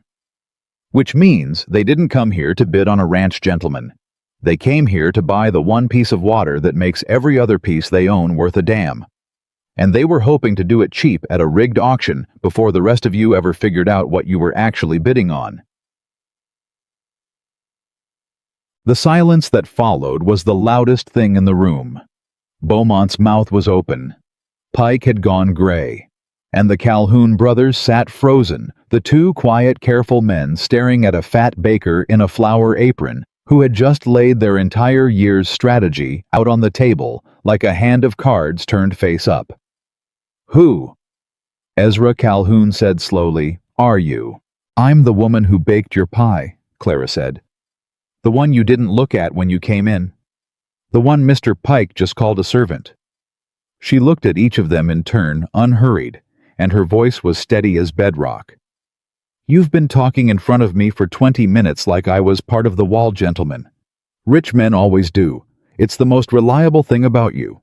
And I have been standing here listening to every word, and I understood all of it, because I have spent 8 years standing behind a counter, while men exactly like you made deals over my head believing the fat pie woman couldn't follow a lick of it.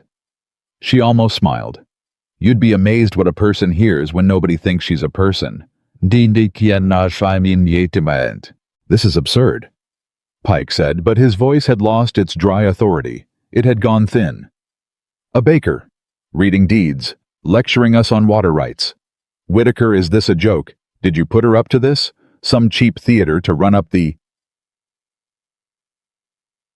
"I didn't put her up to anything, Mr. Pike," Thomas said. "Truth is, this morning I didn't know about the water any more than Mr. Beaumont did an hour ago. I was ready to sell you this ranch for the price of a fence and count myself lucky. It was Miss Bennett who read my own deed and told me what I was sitting on, in my own kitchen, today." He looked around the table. "So no, it's no joke. It's the first honest thing anybody said in this room since you wrote up my track." "Miss Bennett," Beaumont repeated. He was staring at Clara with a look that had gone all the way past insult, past astonishment, into something like awe. "You read the deed. You worked out the source, the downstream rights, all of it, standing at a stove, in an afternoon." "I worked it out standing at a stove," Clara said, "because that's where I've done my best thinking my whole life, Mr. Beaumont. Nobody bothers you at a stove. They think you're busy being small." She turned to him, and something in her voice gentled just slightly because he was the fool of the group. But he was the honest fool, and honesty was worth a little gentleness. "You've been played, Mr. Beaumont. Crane and these two brothers were going to let you bid high on dirt and take the water quiet. You're the mark. You're the money they were going to use to make it look like a fair auction while the Calhouns walked off with the one thing that mattered." "That's a lie," Wade Calhoun said. It was the first time the younger brother had spoken, and it came out too fast, too hard, the voice of a man defending himself before he's been accused, and every person in that room heard the guilt in the speed of it. And Clara watched Beaumont hear it, and watched Pike hear it, and knew that the thing was done. It could not be put back together now. Wade Calhoun had answered a lie with the voice of a man caught in the truth, and there was no unsaying it. "Is it a lie?" Beaumont said, turning slowly to the brothers. "Is it, Wade? Because you sound like a man, it isn't a lie about." "We came to bid," Ezra said. "Same as you, same as everyone. You came to bid." Beaumont said, "Knowing what the land was worth, while I came to bid not knowing." "That's not the same, Ezra. That's not the same as everyone. That's you and Crane, and your brother, making a fool out of me with my own money." His eastern soft face had gone hard and blotched with anger. "My father sent me out here to make a name in cattle, not to be the sucker for Wyoming ranchers pass a hat around. I'll be damned. I'll be double damned. Gentlemen," Pike said, and now the old man was trying to gather the room back, trying to pull the authority back around himself like a coat. "This is exactly the chaos a clever debtor wants. Do you not see it? She's set us against each other. That's the whole trick. Whether the water's worth $1 or a fortune, the smart move is for cool heads to—" "The smart move," Clara said, "for cool heads is to buy the source cheap while the mark bids high on the dirt. That was the smart move, Mr. Pike. Yours, theirs, Crane's. And I just took it off the table." She looked at him steadily. "So now you've got a different choice. You can walk out of here and let Crane's rigged auction go forward, and one of you will get the water for a song, and the other two will have ridden all this way to lose. Or you can bid honest in the open right now, all four of you, for what this water's actually worth, and Mr. Whitaker will sell it to the highest bidder fair and square, in front of witnesses, with no rigged auction and no banker taking his cut." She turned to Thomas. "Isn't that right, Mr. Whitaker?" And Thomas Whitaker, who had knelt on a bakery floor that morning, ready to lose everything, looked around the table at four rich men who had come to divide his life among themselves, and he felt the whole world tilt back the other way. "That's right," he said. "The auction Crane arranged is off. I never agreed to sell the water separate, and I'm not going to. Whoever buys this land, buys the spring with it at the deed all rights and issue, and I'll sell it to the man who pays the most honest and open today. But it won't go for the price of a fence, not anymore." For a long moment, nobody said anything. And then Aldous Pike, 70 years old, who had bought a dozen ranches and turned a dozen families off their land, began very slowly to smile And it was not a kind smile, and it was not a beaten smile, but it was the smile of an old professional acknowledging that he had been beaten at his own table by a player he'd mistaken for the furniture. "Well," Pike said softly, "I'll be. 70 years, I've been reading rooms. Whitaker and I read this one wrong from the porch. I looked at your empty house and your empty herd and I saw a beaten man." He turned his old eyes on Clara. "And I looked at you and I saw a cook." He shook his head slowly. "That's a mistake I've not made in a very long time, and it's going to cost me money, I expect." "It's going to cost you plenty, Mr. Pike," Clara agreed. "But it'll be honest money, which is more than Crane offered you." "Crane," said Ezra Calhoun. And something in the way he said it made Clara's attention sharpen, because Ezra Calhoun had gone from defending himself to thinking, and a thinking Calhoun was still the most dangerous man in the room. "You keep saying Crane's auction is off," Ezra said slowly to Thomas. "You keep saying you never agreed to sell the water separate. But that's not quite the whole of it, is it, Whitaker?" His quiet eyes had narrowed. "Because Crane's not a fool. Crane doesn't rig an auction he can't win. And if the water's as valuable as your baker says, and I'm not saying it isn't, then Crane knew that better than any of us. So the question that's bothering me sitting here is this." He leaned forward. "Why would Silas Crane arrange to sell this water cheap at auction if he knew what it was worth? Why not keep it himself? Why not just take it?" He looked at Thomas. "Unless he already has." The kitchen went cold.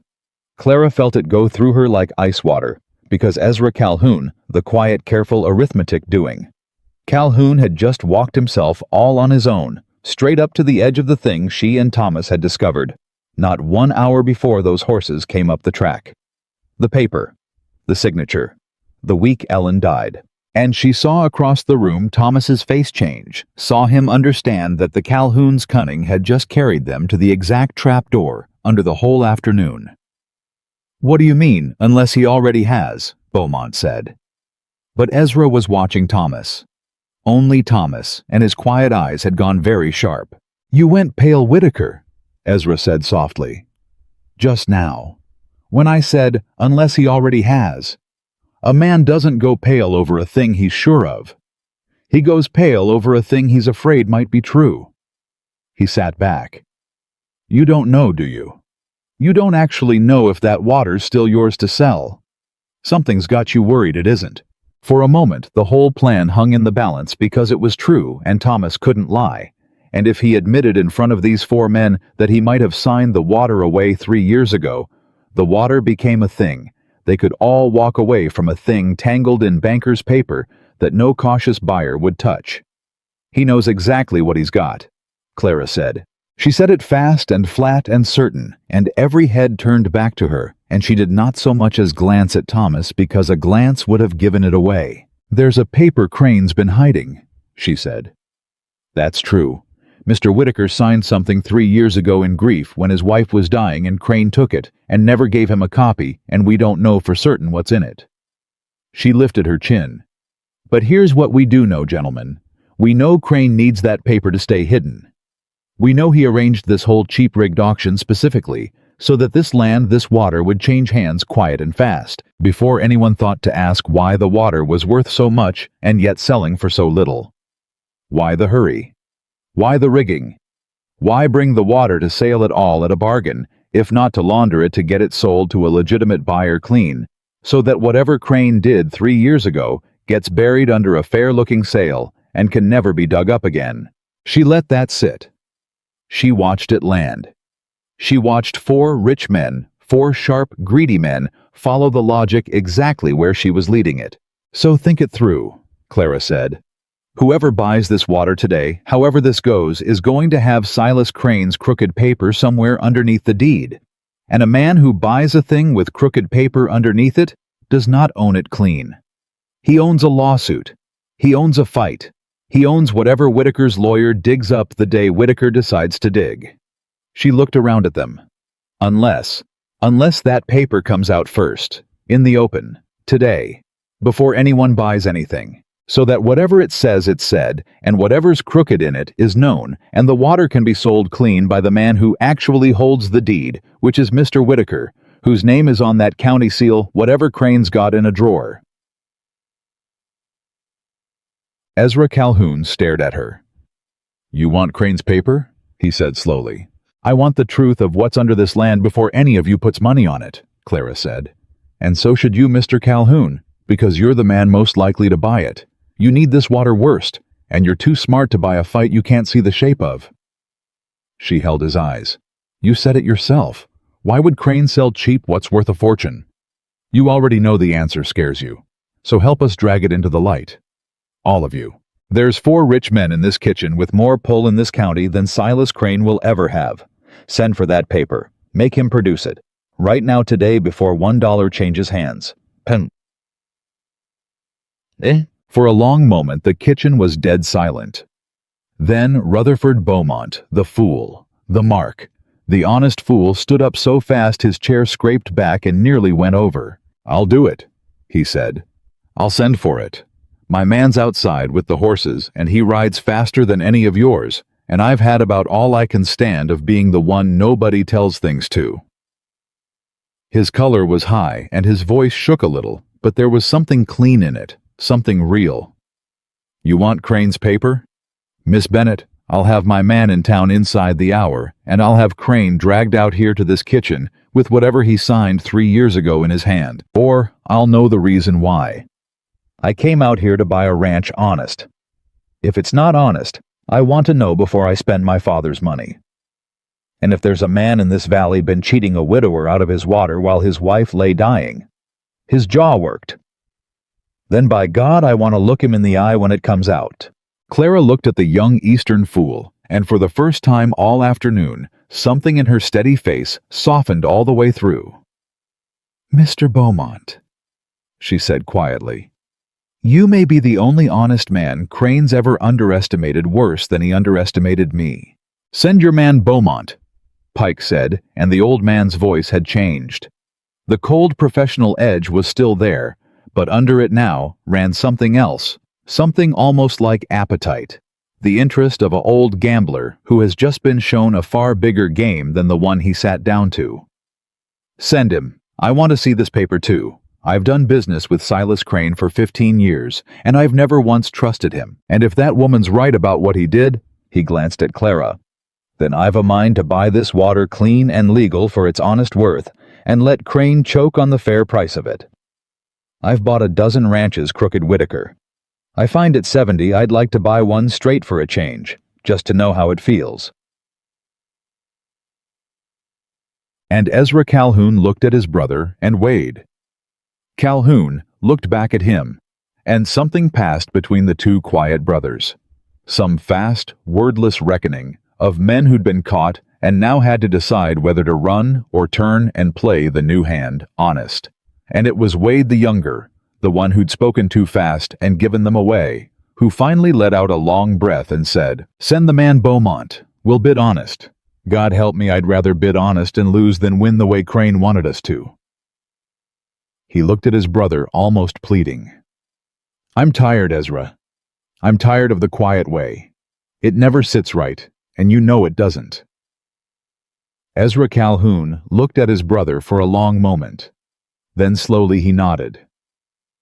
"Send the man," Ezra said, and Rutherford Beaumont strode out of that kitchen to send his fastest rider into town for Silas Crane, and the paper that had been hidden for 3 years, and behind him in a kitchen that had been empty and hopeless at dawn, and was now full of pie and rich men and the smell of something turning. Thomas Whitaker looked across the room at Clara Bennett, and could not find a single word big enough for what he was feeling, and so said nothing at all. Clara met his eyes. She didn't smile.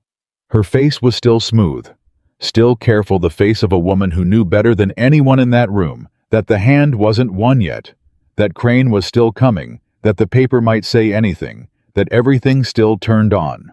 What a dying woman's husband had signed in a fog of grief 3 years gone. But under the careful smoothness, just for him, just for a second, something in Clara Bennett's steady eyes blazed up bright and fierce and alive, the look of a woman who had waited 8 years for a hand she could win, and had finally been dealt one. And out on the track, Beaumont's rider was already spurring hard for town, and the dust of him rose gold in the afternoon, carrying toward Silas Crane. The one message the banker had spent 3 years praying he would never receive.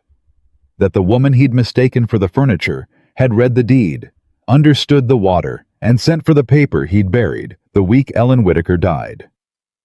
The wait for Silas Crane was the longest hour of Thomas Whitaker's life. Beaumont's rider had gone thundering off toward town, and now the 5 of them sat in the kitchen with the pies cooling and the coffee going cold, and nobody quite knew what to say to anybody. Pike sat with his hat on his knee and his old eyes half closed, thinking. The Calhoun brothers sat close together, murmuring low, and every so often Ezra would glance toward Clara with a new kind of look. Not the dismissal of the porch, not the shock of the moment she'd spoken, but something more careful. The look of a man reassessing an opponent he'd badly underestimated and did not intend to underestimate twice. Clara felt that look. She marked it, and she did not let it worry her because she had one job now, and it was to keep 4 rich men in this kitchen until Crane arrived, and she meant to do it with the only tools she had. "You'll want fresh coffee," she said, "if we're going to sit an hour." And she put a fresh pot on, and she cut more pie, and she moved among them the way she'd moved among them before. Except now every man at that table watched her do it, because now they knew what she was, and the watching itself was a kind of victory, though Clara took no pleasure in it. She'd spent 8 years wanting to be seen. She was learning this afternoon that being seen all at once by men who'd meant her harm was its own strange weight. "Miss Bennet," Beaumont said when she set a fresh cup at his hand. "May I ask you something? Straight." "You may ask," Clara said. "Where did you learn all this? The deeds, the water rights, the you talk like a lawyer, or a landman, not like a—" He stopped himself before he said it. "Not like a baker," Clara finished for him mild. "You can say it, Mr. Beaumont. It won't hurt my feelings. It's a thing I've made my peace with." She wiped her hands on her apron, and because there was an hour to fill, and because the young man had asked it honestly, she answered him honestly. "I learned it standing behind a counter, same as I said. For 8 years, every deal in this county got made over my head. Land deals, water deals, loans, foreclosures because the men who made them liked my bakery and figured the fat woman pouring the coffee was too simple to follow it. So I followed it. I listened, and when I didn't understand a word, I found out what it meant. I read every notice the county posted. I read the deeds when folks brought them in to show off or to cry over. I've watched Silas Crane take this town apart one crooked deal at a time, and I studied how he did it, the way you'd study a thief working a lock, because I figured someday I might need to know." She looked at Beaumont steadily. "I never thought the day would come with pies in it. But here we are." Beaumont was quiet a moment. "That's about the saddest and the finest thing I ever heard," he said. "A person spends 8 years learning to fight because nobody'll let her do anything else, and the whole time everybody's laughing at her for pouring coffee." "It's not sad, Mr. Beaumont," Clara said. "Sad is when you learn nothing from the years they waste on you. I learned plenty." She almost smiled. Silas Crane's about to find out exactly how much. But even as she said it, something cold moved under Clara's certainty, and she did not let it show on her face, because the truth was, she did not know what was in that paper. She'd staked everything out loud in front of 4 witnesses on the theory that Crane had done something crooked 3 years ago. And it was a good theory. It fit every fact. But it was still a theory, and if she was wrong, if the paper Crane had buried turned out to be nothing, some harmless thing, some innocent note about the loan, then she'd hung Thomas out in front of these men for nothing, and the water would slide back into being a thing tangled and doubtful that no cautious buyer would touch, and the whole afternoon would collapse. She glanced at Thomas. He was watching her, and she saw that he'd read the doubt she thought she'd hidden, that somewhere in the last 12 hours, this man had learned to read her the way she read everyone else, and it should have unsettled her, being read, but it didn't.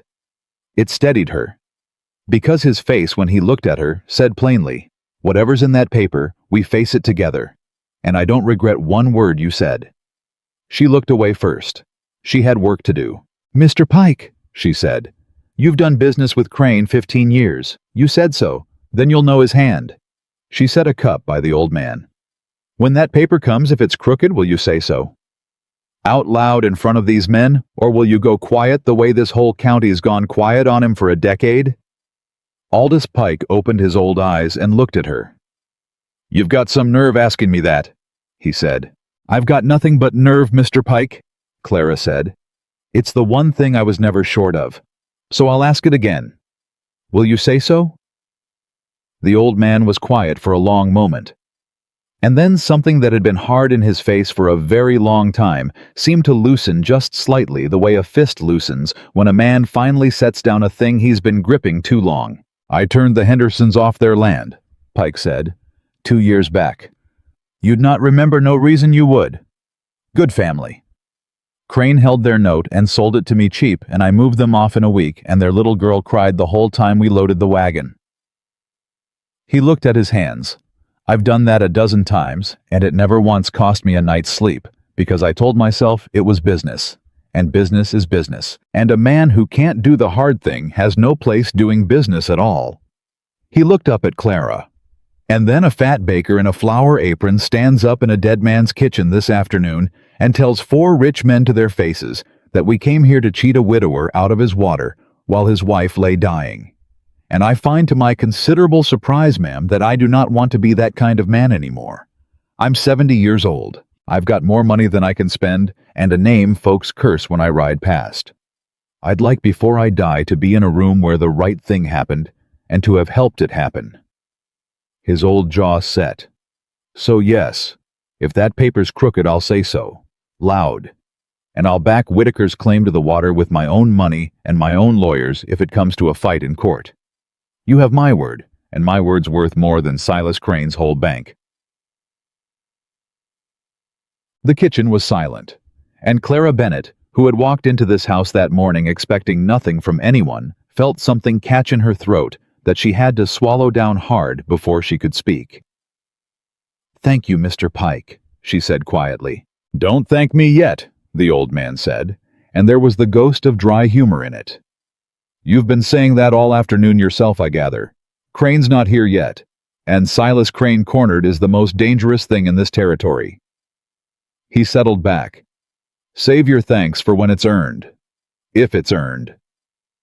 They didn't have long to wait after that. It was the Calhoun's younger brother Wade, standing at the window, who saw them first. "Riders," he said. "2 of them, coming fast." He squinted. "It's Beaumont's man, and—" his voice tightened. "And Crane. Crane's with him, riding like the devil's behind him." Thomas stood. Clara set down the coffee pot, and Silas Crane came up the track to the Whitaker ranch at a hard gallop, and even from inside they could hear him before they could see his face, hear the fury in the way he rode the whip crack of a man who had gotten a message that turned his blood to ice water, and had ridden 4 miles at a killing pace to get ahead of it. He came off his horse before it fully stopped. They heard his boots hit the porch. They heard the door bang open. And Silas Crane strode into that kitchen, a lean gray man in a good black coat with a face like a shut ledger, and eyes that had never in his life looked at another human being and seen anything but a number, and he stopped dead in the doorway. When he saw them all sitting there, the 4 buyers, the pies, and Thomas Whitaker standing at the head of his own table with his shoulders square, and then Crane's eyes found Clara.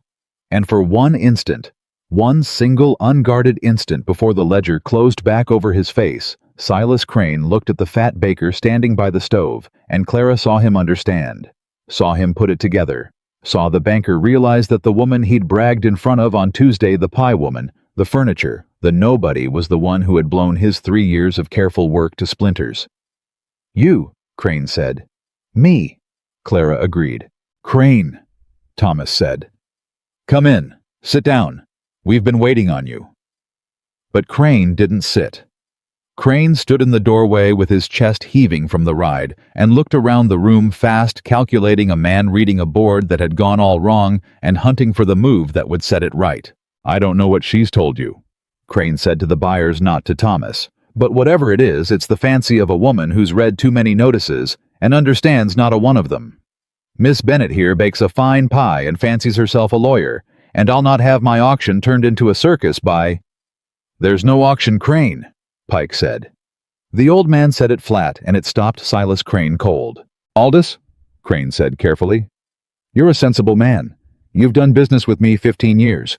You know how these things go. Whatever theater's been staged here today, the note's still called The Land's Still for Sale, and the land's for sale. Pike agreed. Honest and open for what the water's worth, and Whitaker holds the deed, and I mean to bid on it fair. His old eyes were cold. But first, Silas, you're going to show us all a paper. A paper you had Thomas Whitaker sign 3 years ago in this house the week his wife was dying. Beaumont's man tells me you brought it, so let's see it. And there it was. The thing landed in the room like a stone, dropped in a still pond, and Clara watched the ripples of it move across Silas Crane's face, watched the banker's ledger-shut features crack, just for a heartbeat, into something that was almost fear. "There's no such paper," Crane said. "Beaumont's man says you brought a document from your office safe," Ezra Calhoun said quietly. "Says you nearly rode your horse to death getting here with it. Says you cursed the whole way." He tilted his head. "A man doesn't ride like that over a paper that doesn't exist, Crane." "It's a private matter of banking," Crane said, "between me and Whitaker, and it's none of the concern of—" "It's the concern," Thomas said, "of every man in this room who's about to bid money on my water. Because if there's a paper says that water isn't mine to sell, they've a right to know it before they bid. And if there's a paper says it is mine, then you've got nothing to hide, and you can lay it on this table and be done." He stepped around the table slow and stood square in front of the banker who'd spent 3 years bleeding him dry. "So, which is it, Silas? Show the paper and prove me a liar in front of these 4 men. Or refuse to show it and let every man here draw his own conclusion about why." For a long moment, Silas Crane and Thomas Whitaker stood face to face in the middle of that kitchen, and the whole afternoon hung on it. "Show him the paper, Crane," Beaumont said. "Show it," said Wade Calhoun. "Show it," said Ezra. "Show it, Silas," said Aldous Pike, and the old man's voice was iron. "Or by God, I'll have my lawyers in the county recorder's office tomorrow morning turning over every deal you've filed in 15 years, and we'll both find out what they dig up. And you know as well as I do, Silas, that a man doesn't do the business you and I have done for 15 years without leaving something in the ground that won't bear digging." That was the blow that broke him. Clara watched it land, watched Aldous Pike, the one man in the room who knew exactly what Silas Crane's crooked history looked like because he'd been party to half of it, level the one threat Crane could not laugh off. And she watched Silas Crane understand that his oldest partner had just turned on him, and that there was no move left on the board that saved everything, and that all he could do now was choose how much he lost. Crane's hand went to his coat. He drew out a folded document, cream-colored official, with the same red wax seal Thomas had seen on his own deed that morning, and he held it, and for a moment he did not put it down. And Clara understood that the banker was making one last calculation, weighing whether there was any version of the next 5 minutes that didn't end in ruin. There wasn't. And Crane, whatever else he was not a stupid man. He set the paper down on the table. Thomas reached for it, but Clara said, quiet and quick, "Don't touch it, Mr. Whitaker." He stopped. "Let Mr. Pike read it," Clara said, out loud, so it's no one's word against Crane's, so it's read into this room by the one man here Crane can't call a liar. She looked at the old man. "Will you read it, Mr. Pike?" Aldous Pike picked up the paper. He drew a pair of spectacles from his coat and set them on his nose. Slow, deliberate. An old man taking his time, and the whole kitchen waited while he unfolded the document and began to read. And as he read, the room went colder and colder. "For value received," Pike read in his dry old voice, "the undersigned Thomas Whitaker does hereby grant, sell, and convey unto Silas Crane, his heirs, and assigns all water rights and issue arising from the spring, known as the Whitaker Spring, together with the perpetual right of access thereto." The old man stopped. He looked up over his spectacles at Crane, and his old face had gone hard as granite. "You bought the water off him separate, 3 years ago, for t-shirt." He looked back at the paper. "For $1. For value received $1. You bought the only live water in this valley from a man whose wife was dying in the next room for $1, and you had him sign it in his grief and never gave him a copy. The silence in that kitchen was total. Thomas Whitaker stood very still. Clara watched his face, and she saw the thing move through him. Not surprise, because they'd guessed this. They'd guessed almost exactly this, an hour before Crane rode up, but something worse than surprise. Confirmation. The cold, final confirmation that the banker had come to his house while Ellen lay dying and used the worst week of his life to steal the one thing that would have saved him. $1, Thomas said. His voice was very quiet. You gave me $1. You signed it, Crane said. Your name's on it, willingly, in front of a witness. My wife was dying, Silas. That's not a legal condition, Crane said, and his voice had gone flat and cold and desperate all at once. Grief's not a legal condition. A signature's a signature. That paper's valid, and it's filed, and it means the water was mine 3 years before today, which means— He turned to the buyers, fast grasping. Which means Whitaker's got nothing to sell you. Nothing. The land's dry dirt, and the water's mine, filed and legal, and this whole afternoon's been a fat woman's fairy tale. The auction stands, the land sells dry, and the water's not yours, Clara said. Crane stopped. Everyone stopped. Because Clara had said it with a certainty that cut clean through the banker's desperation, and every head in the room turned to her, and Thomas turned to her, and there was a question in his eyes. Because this she had not told him. This was not part of anything they'd guessed at in the kitchen that morning. What do you mean it's not mine? Crane said. You heard Pike read it. It's signed. It's filed. It's filed, Clara agreed. That's the thing, Mr. Crane. It's filed. And I read the county filings, all of them, for 8 years. It's the one thing in this whole county I know better than you do because you had clerks do your filing and I did my learning by reading what they filed. She stepped forward and her voice was steady as stone. A conveyance of water rights separate from the land it rises on isn't valid in this territory unless it's recorded with the land office within 90 days of signing and served on every downstream rights holder in the same period. Territorial Water Law. Passed in 1875. It's why the Calhoun brothers had to serve notice on every rancher in the valley when they bought their rights. Isn't that so? Mr. Calhoun? You had to file within 90 days and serve every holder downstream, or the transfer failed. Ezra Calhoun's head came up slowly. That's, he said. Yes, that's the law. We near lost a filing to it last spring. 90 days in full service or the whole conveyance is void. He turned to Crane and something dawned in his careful eyes. Crane, did you file this within 90 days? Did you serve the downstream holders? Silas Crane's face had gone the color of ash. That's a technicality, he said. A formality. Nobody enforces. Everybody enforces it. Ezra Calhoun said, when there's water at stake in a dry valley, we enforce it. I'd have enforced it against you in a heartbeat if I'd known this paper existed, which I didn't, because you hid it because you never filed it. Because if you'd filed it, every downstream holder in this valley would have been served notice 3 years ago that you'd bought the Whitaker Spring, and every one of us would have come asking questions. His voice rose. You didn't file it, did you, Crane? You couldn't.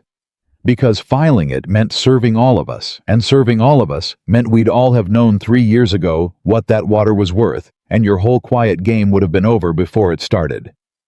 So you kept it in your safe, unfiled, waiting. He stood up slowly. Which means, under territorial law, that conveyance is void. That water never legally left Whitaker's hands. It's still his. It's on his deed. All rights and issue. The kitchen erupted. Beaumont was on his feet.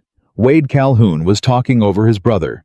Pike was pulling off his spectacles and staring at Crane with the cold fury of an old wolf who's just watched a lesser predator disgrace the whole profession. And in the middle of it, Silas Crane stood frozen, a lean gray man in a good black coat, and Clara watched 3 years of careful theft crumble to nothing around him in the space of 30 seconds. You can't prove I never filed it, Crane said, but his voice had gone thin and high, the desperation of a drowning man. You can't. The land office can approve it, Clara said. In about a day. There's either a filing dated within 90 days of that signature or there isn't. And you and I both know there isn't, Mr. Crane, because I've read every water conveyance filed in this county for 8 years, and I never once saw the Whitaker Spring change hands." She looked at him steadily. "I'd have remembered. It's the most valuable water in the valley. A woman remembers a thing like that. Even a woman pouring coffee." Silas Crane looked at Clara Bennett. And for the first time in the whole afternoon, the ledger-shut face of the banker came fully open, and what was underneath it was not fear anymore, and not calculation. It was hatred, pure and cold, the hatred of a small, cruel man who has just been undone by the one person in the whole world he'd been most certain didn't matter. "You," he said very low. "8 years you poured my coffee. 8 years I sat in your shop and bragged," Clara finished. 8 years you bragged, Mr. Crane, because you never once believed I was a person who could hurt you. And you were right for 8 years. You were exactly right." Her chin lifted. "Right up until this morning, when a broke rancher knelt on my floor and gave me a reason to stop pouring your coffee and start using everything I'd learned pouring it." She held his hateful gaze without flinching. "You taught me how you work, Mr. Crane. You taught me sitting in my shop thinking I was furniture. I was the best student you ever had. You just never knew you were teaching." For one terrible moment, nobody knew what Silas Crane would do. And then the fight went out of him. Not gracefully, not with any dignity, but all at once, the way it goes out of a man who has run every calculation and found no move left anywhere on the board. His shoulders dropped, his gray face sagged, and Silas Crane, who had eaten a town one crooked deal at a time for a decade, stood in the ruins of his best scheme in a dead woman's kitchen and had nothing left to say. "Get out of my house, Silas," Thomas said quietly. Crane looked at him. "You'll fight this," Crane said. "In court. It'll take years. I've got money. I've got lawyers. You've got a ranch you can't pay for, and his lip curled, "and a baker." "He's got me," Pike said. The old man said it flat, and it turned every head. "He's got me, Silas," Aldous Pike said, again rising to his full height, old and straight-backed and cold as January. "My money and my lawyers standing behind Whitaker's claim for as long as it takes. You want to fight it in court for years. I've got more years of lawyers in me than you've got years of money, and I will spend every dollar it takes to see that water stay with the man it belongs to out of pure spite. Silas, because you made me part of your dirty work for 15 years, and I only just today remembered I used to be a better man than that." His old eyes bored into Crane. "So go ahead, fight it, and find out what it costs to make an enemy of Aldous Pike at 70 when he's got nothing left to lose but his good name, and he's decided he'd like it back." Silas Crane looked around the kitchen one last time, at Pike, at the Calhouns, at Beaumont, at Thomas, and last of all at Clara, and he found not one ally in the whole room, not one face that would take his side, and he understood finally and completely that he had lost. He turned without another word and walked out of the Whitaker ranch, and they heard his boots on the porch, and they heard his horse, and they heard him ride away slower now, much slower than he'd come a beaten man riding back to a town that would know by nightfall exactly what he was. For a long moment, nobody in the kitchen spoke, and then Rutherford Beaumont let out a long breath and dropped back into his chair and said to nobody in particular, "Well, I have never in my life seen anything like that." "Neither have I," said Ezra Calhoun quietly. "And I've seen a great deal." Thomas Whitaker stood in the middle of his kitchen, and Clara watched him, and she saw that the man was shaking just faintly, just in the hands with the aftershock of it. 3 years of quiet ruin undone. In a single afternoon, the theft of his water dragged into the light and beaten back the thing that had been stolen from him, restored. He looked down at the paper on the table, the void conveyance, the $1, and Clara saw grief cross his face, not for the water, but for the week it named the dying wife the worst days of his life that Silas Crane had used against him. "Mr. Whitaker," she said gently. He looked up. "It's yours," she said. "The water, the land, All of it. It never left you. He stole it on paper, but the paper was worthless, and it's yours, and it always was." Her voice was soft. "You can breathe now. It's over." And Thomas Whitaker looked at the woman his whole town had spent years laughing at, the fat baker in the flower apron, who had walked into his empty house that morning, carrying nothing but a recipe box, and was about to walk out of it, having saved his entire life. And his eyes filled. And this time, he did not fight it, and he did not care that 4 rich men were watching. "It's not over," he said, his voice thick. "Miss Bennett, it's not over because there's still the matter of what I owe you, and there's not money enough in this whole valley to cover it." "You owe me $4, Clara said. "For the pies. That was the deal." "The deal changed," Thomas said. "Deals do," Clara said softly.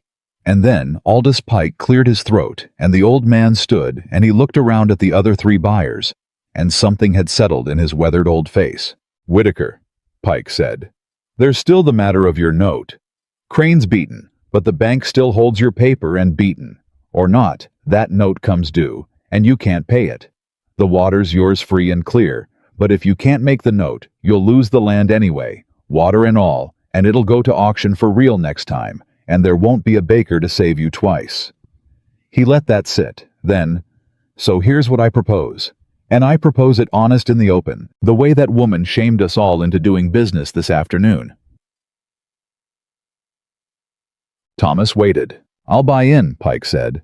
"Not the ranch, a share of the water. A fair share at a fair price, enough to clear your note 3 times over, and leave you money to rebuild your herd and mend your buildings and put a table back in this kitchen. You keep the deed, you keep the land, you keep the majority of the water.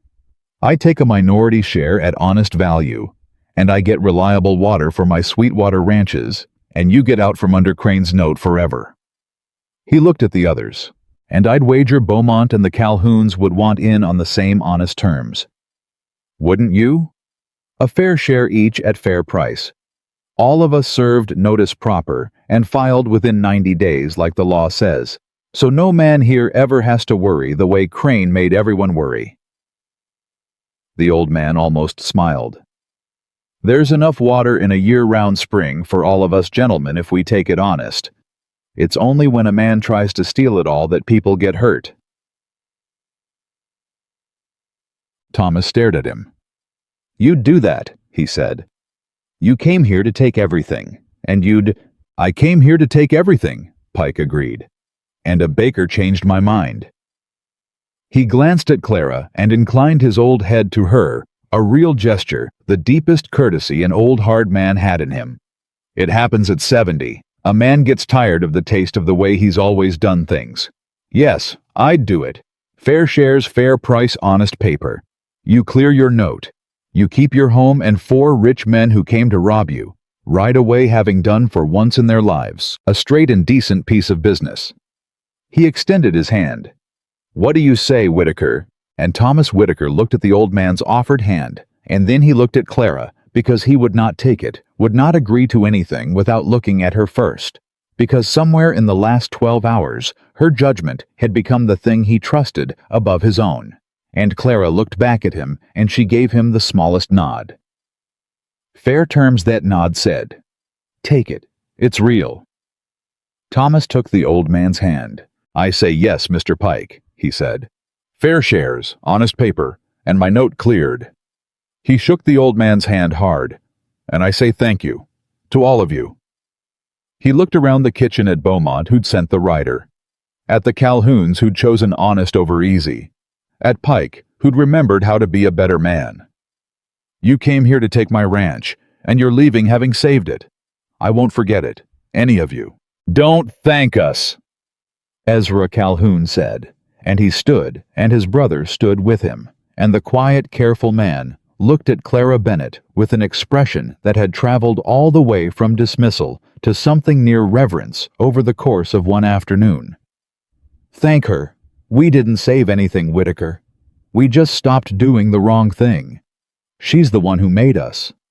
She walked into a room full of men who'd decided she was nothing, and she took the whole thing apart with her bare hands, and she never once raised her voice. He turned to Clara and he took off his hat. The quiet Calhoun, who'd said barely a dozen words all afternoon, took off his hat to the pie woman. "Ma'am, I have done business in this territory for 20 years, and I have never been beaten so thoroughly or so fairly by anyone, man or woman. You have my respect. Every ounce of it." And one by one in that kitchen, the 4 richest men in the valley took off their hats to Clara Bennett. Pike, Beaumont, Ezra Calhoun, Wade. 4 men who had ridden up the track that afternoon and looked straight through her. 4 men who had called her the help and the servant. And Deer stood in a dead woman's kitchen and bared their heads to the fat baker in the flower apron they'd mistaken for furniture, and Clara Bennett, who had spent 27 years being seen by no one, who had learned to make her peace with being nothing, so it wouldn't hurt so much, stood in the middle of that room and did not know, for the first time all day, what to do with her hands. Her steady eyes were not steady now. "That's—" She started and her voice caught, and she had to stop, and she pressed her lips together and looked down at the floor for a moment, and Thomas watched the strongest person he'd ever met struggle to hold herself together under the simple, unbearable weight of being at last respected. "That's kind," she managed finally. "It's more than kind. It's—" She shook her head. "I don't have the words, and I always have the words. So I'll just say thank you, and I'll mean it, and I'll leave it there before I make a fool of myself in front of company." "You couldn't make a fool of yourself in this room if you tried, ma'am," Beaumont said quietly. "Not in front of us. Not ever again." And then the 4 of them gathered their hats and their coats, and there were papers to draw up, and lawyers to send for, and a note to clear, and shares to file honest within 90 days. And all of that would come, but it would come clean now, and fair, and in the open. And they made their arrangements to return in a week's time, with the documents drawn proper, and they shook Thomas's hand each in turn, and each of them, as they left, stopped and said a word to Clara. A real word, a word with her name in it, Miss Bennett, ma'am, hat in hand. And then they rode down the track and away, 4 rich men riding home in the long gold light of a Wyoming evening, having come to divide a man's life among themselves, and leaving instead, having helped for once to put one back together. And Thomas Whitaker stood on his porch and watched them go, and beside him stood Clara Bennett, and the 2 of them said nothing for a long while, listening to the hoofbeats fade, watching the dust settle back down over the track. The ranch was saved. The water was his. The note would be cleared. Everything Thomas had knelt on a bakery floor that morning, ready to lose, was against every odd restored to him. And he found that he was not thinking about the water, or the land, or the note. He was thinking about the woman standing beside him, and the recipe box waiting on the stove, and the fact that in a very little while she would gather it up and expect to go home, back to town, back to her bakery, back to being the pie woman folks laughed at. And that the thought of watching her climb down off his wagon and walk away was somehow the hardest thing he'd faced all day. They stood on the porch until the last of the dust had settled, and then Clara turned to go back inside, and Thomas heard her say half to herself, "Well, I'd best clean up and get my box, and you can drive me back before dark." And something in Thomas Whitaker's chest clenched at the ordinary words. He followed her in. She was already at the stove, gathering her recipe cards, sliding them back into the worn wooden box one at a time, in the careful order she kept them, and he stood in the doorway of his kitchen and watched her make ready to leave, and he did not know how to say the thing he needed to say, so at first he said nothing at all. "You went quiet," Clara said, not looking up. "You've been quiet since they rode off." "I've got a lot to be quiet about." "That you do." She tied the leather cord around the box. "You saved your ranch today, Mr. Whitaker. A man's allowed to be quiet after a day like this one." "I didn't save it," Thomas said. "You did. You know you did." "I read a deed," Clara said. "That's all. Anybody could have—" "Nobody could have," Thomas said, and there was something raw in it that made her stop and look at him. "Don't do that. Don't stand in my kitchen and make small the thing you did today. I've spent 3 years watching people take things from me, and you're the only person in this whole territory who ever gave me something back. So don't you dare make it small." Clara was quiet a moment. "All right," she said softly. "I won't make it small." She looked down at the box in her hands. "It was a good day's work, the best I ever did. I'll say that much and mean it." "Miss Bennet, you'd best get the wagon," she said. "It's a 3-mile drive, and the light goes fast this time of year, and I've got bread to start before dawn. Mrs. Halloway's rolls." A wry note came into her voice. "She'll come for them tomorrow, you know. She'll come and she'll want to tell me all about how she heard Thomas Whitaker spent the day out here with the pie woman, and she'll watch my face while she says it, hunting for something to carry back to Crane's wife." She almost smiled. "Except there's no Crane's wife to carry it back to anymore, is there? Not after tonight. By morning, the whole town will know Silas Crane's finished, and Prudence Halloway will have to find a new fire to warm her hands at." "Let her come," Thomas said. "Let the whole town come. I don't much care anymore what Prudence Halloway carries where." "You will," Clara said gently. "In a week. In a month, when it's all settled, and you've got your herd back, and your table back, and your good name back, you'll care again what folks say same as everyone does. That's fine. That's how it's meant to be." She lifted the box. "But you don't have to care about it tonight.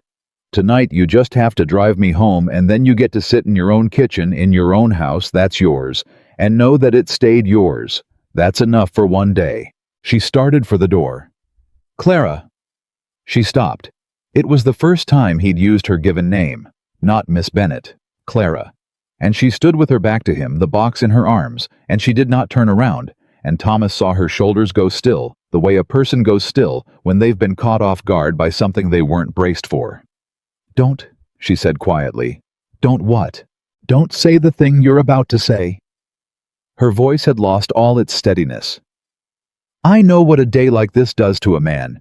You've had the worst thing that ever happened to you, turned around backwards in the space of an afternoon, and I was standing next to you when it happened. And now you're feeling something, and you think it's about me. But it's not Mr. Whitaker.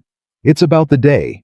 It's the water and the ranch, and Crane beaten, and 3 years of grief cracking open all at once, and I happened to be the one holding the lamp when the light came back."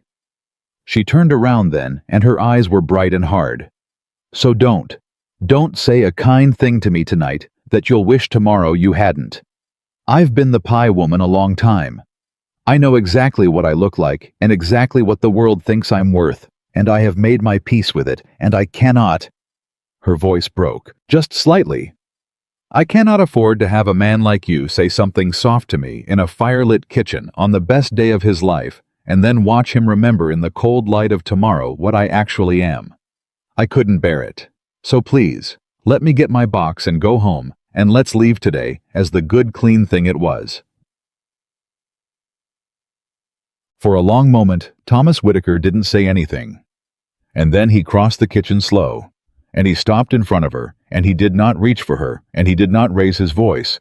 And when he spoke, it was quiet and steady, and sure, the voice of a man who has thought about a thing and is done thinking about it. "You told me this morning," he said, "in your shop that you deal in the plain truth, because nobody ever handed it to you, so you got used to handing it to yourself.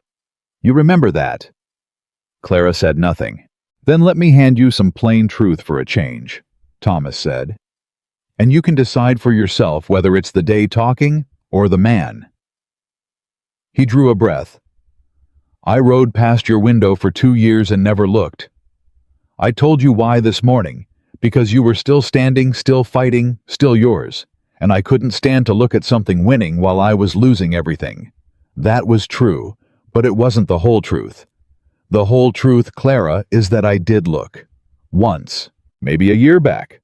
I looked in your window, and I saw you laughing with a customer throwing your head back, laughing at something flour on your hands, and you looked so—" His voice caught.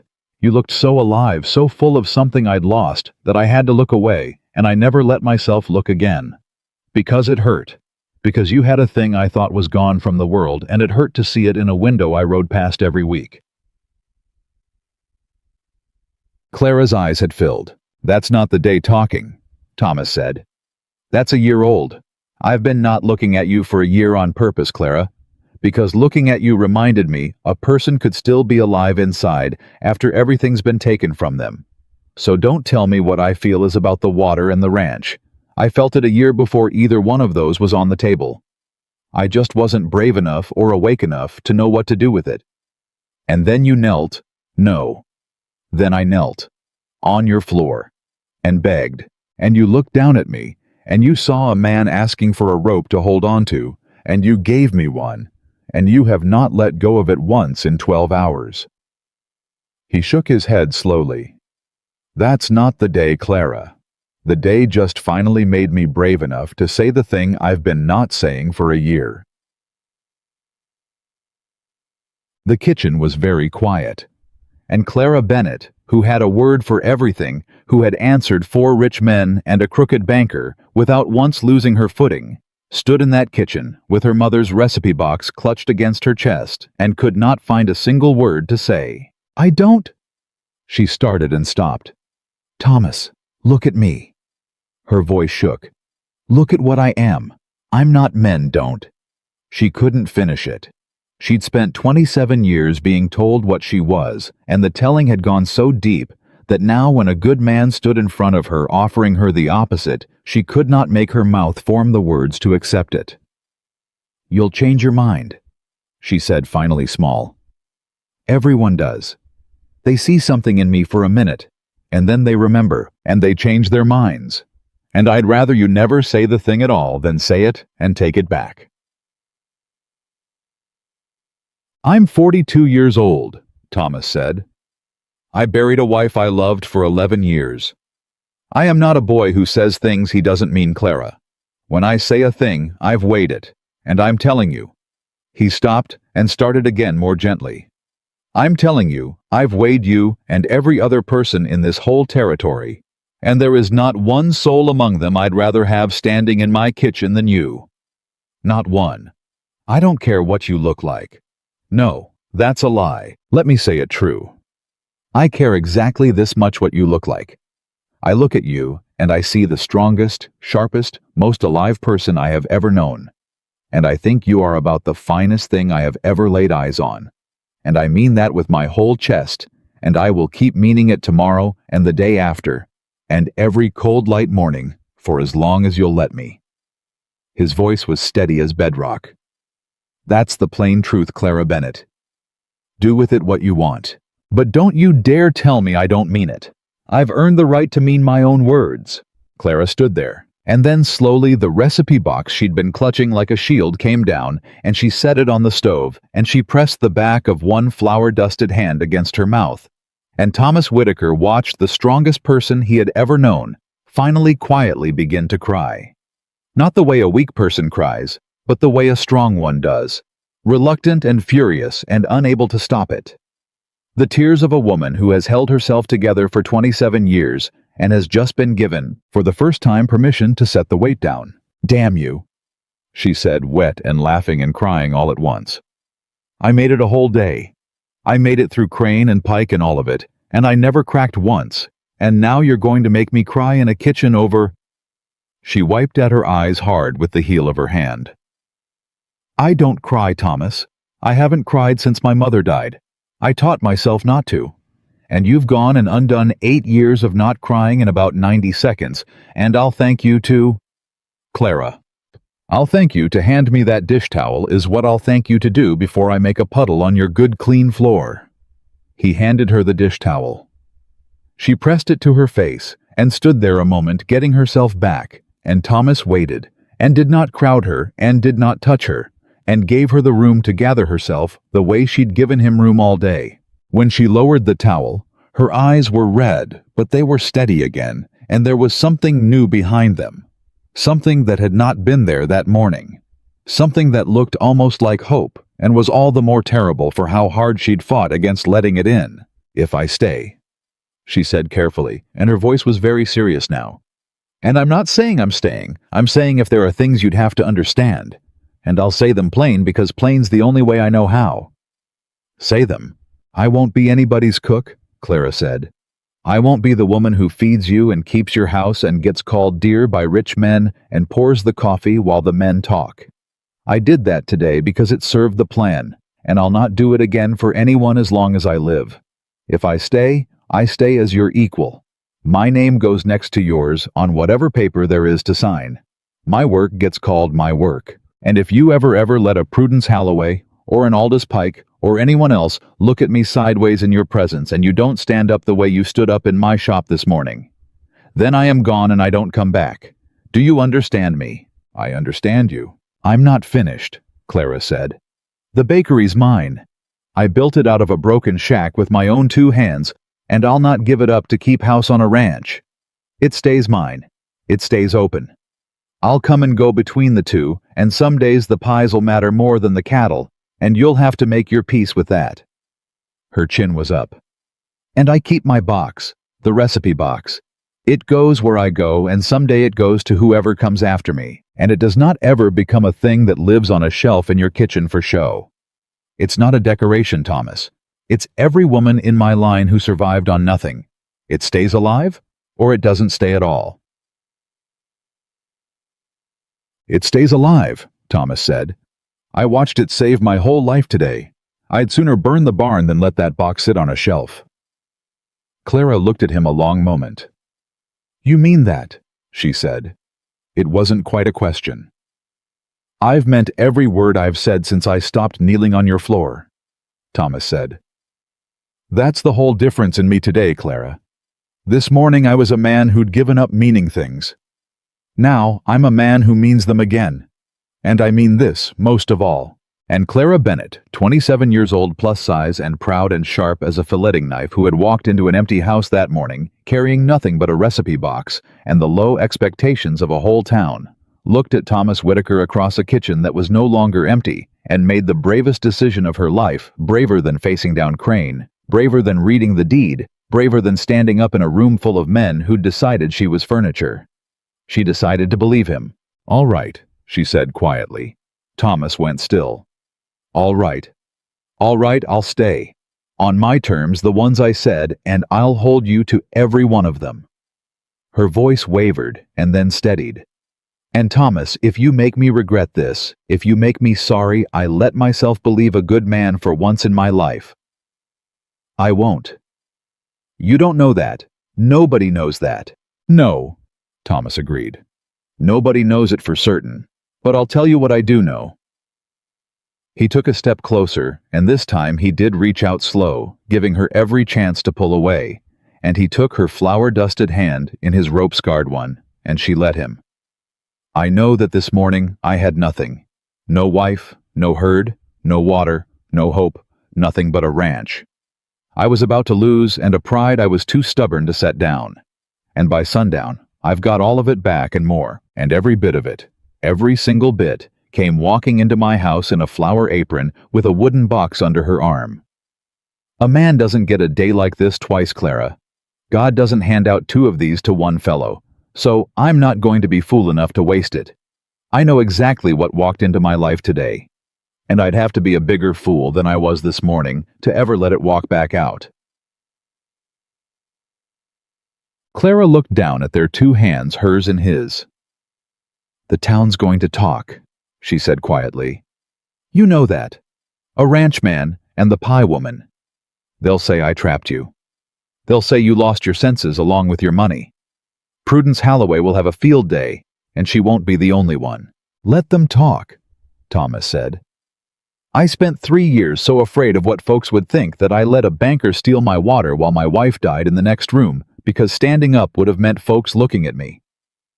I'm done being afraid of folks looking, Clara. Let them look. Let them all look. They can look at the 2 of us running the finest ranch in this valley, with the best baker in the territory's name on the deed, and they can say whatever they please, and I will not lose 1 minute's sleep over a single word of it. His jaw set. I stood up for you once today in your shop, and it was the first brave thing I'd done in 3 years. I intend to spend the rest of my life standing up for you. Let Prudence Holloway make of that whatever she wants. And Clara Bennett laughed a real laugh, wet-eyed and unguarded, the same laugh Thomas had seen through her window a year ago and never let himself look at twice, and this time he did not look away. They did not drive back to town that evening. They sat instead of the plank across the 2 crates that had served as a work table all day, and they ate the imperfect peach pie, the one with the torn crust, the one Clara had set aside as theirs, and they talked the way two people talk when the whole shape of their lives has just changed in a single afternoon, and neither one is quite ready to let the day end. They talked about the ranch and the herd Thomas would rebuild and the shares the four men would file honest within 90 days. They talked about the bakery and how Clara would run both, and how there'd be a proper table in that kitchen again by week's end, a real one. And Clara said she'd roll out 100 pies on it, and Thomas said he'd hold her to it. And late in the evening, when the coffee had gone cold for the last time and the fire had burned down low, Clara grew quiet, and Thomas saw her looking around the kitchen at the pies, at the box, at the pale rectangles on the wall where the portraits used to hang. "You're Ellen," Clara said softly. "I'd not want to, Thomas. I'd not want to be a thing that pushes her out. This was her house. She loved this land, you said. I'd not want to walk in and pretend she was never." "You won't push her out," Thomas said. "Ellen's in the boards of this house and she always will be, and I'd not have it any other way." He was quiet a moment. "But I'll tell you something, Clara. Ellen was a kind woman, the kindest I ever knew, and she spent 11 years grieving that she couldn't fill this house the way she wanted to. And if she's anywhere tonight, if she can see anything at all, I believe she's glad. I believe she's glad the house is full again. I believe she'd have liked you enormously and told you so to your face and probably tried to steal a recipe or two out of that box." His voice was thick but sure. "She wouldn't want me to be alone, Clara. She told me so near the end. Made me promise I wouldn't wither up out here by myself. I broke that promise for 3 years. Tonight's the first night I've kept it." He looked at her. "So no, you don't push her out. You keep a promise I made to a dying woman. There's no shame in that. There's only grace." And Clara Bennett, who had walked into that house that morning, a stranger, reached across the makeshift table and took Thomas Whitaker's hand again, and this time she was the one who held on. The weeks that followed were the fullest Thomas had known in years.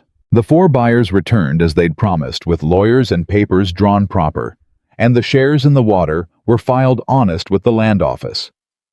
Every downstream holder served notice inside the 90 days exactly as the law required, so that no man would ever again have to wonder in the dark, the way Crane had made them wonder. Thomas's note was cleared 3 times over, and there was money besides enough to buy back a starter herd, enough to mend the barns and the porch, enough to put a proper table in the kitchen, oak and solid, the first thing Thomas bought with the money before he bought a single cow. Silas Crane was finished exactly as Clara had said he'd be. By the second morning, the whole county knew about the dollar, knew about the dying wife, knew about the water the banker had tried to steal, and the baker who'd stopped him. Folks who'd feared Crane for a decade found once he was down that they'd never liked him at all, and the stories came out one after another. The Hendersons and the Copelands and old Miller's Mill, and within a month, Silas Crane sold his interest in the bank and left the territory, and nobody in Dry Fork ever spoke his name again, except as a warning. And Prudence Holloway did come for her rolls the very next morning, exactly as Clara had predicted, came into the bakery with her chin up and her eyes bright and hunting, ready to carry a story back to whoever would listen. But the story had already gone ahead of her. The whole town knew by then that the pie woman had brought down Silas Crane, and Prudence Holloway walked into that bakery to find it fuller than she'd ever seen it, full of the same people who'd laughed at Clara Bennett for 8 years, come now to buy her bread and shake her hand and look at her at last with something like awe. And Prudence stood in the doorway, with her cruel little story dying in her throat, and she looked at Clara behind the counter, and she understood that the world had shifted overnight and left her standing on the wrong side of it. "Morning, Mrs. Holloway," Clara said, even and pleasant, exactly as she had the day before. "Your rolls are ready, same as always." And Prudence Holloway, who had spent years looking Clara Bennett up and down like she was nothing, took her rolls and paid her money and left without a single word, because there was not one thing left for her to say that anyone in that town would listen to.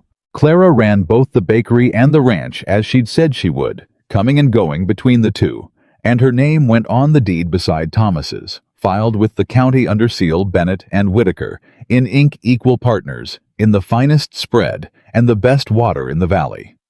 And the town talked, of course, exactly as she'd known it would. But the talk changed.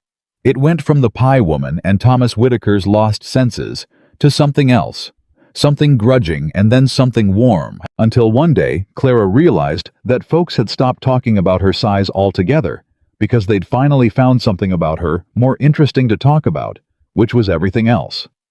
Her mind, her work, the way she'd walked into a room full of powerful men and taken the whole thing apart with her bare hands and never once raised her voice. They were married in the spring in the churchyard in Dry Fork, and half the county came, including Aldous Pike, who traveled all the way from Casper to stand in the second row, and who wept to his own considerable embarrassment when Thomas took Clara's flour-dusted hand in his rope-scarred one and promised before God and the whole town to spend his life standing up for her. And they built a good life on that land.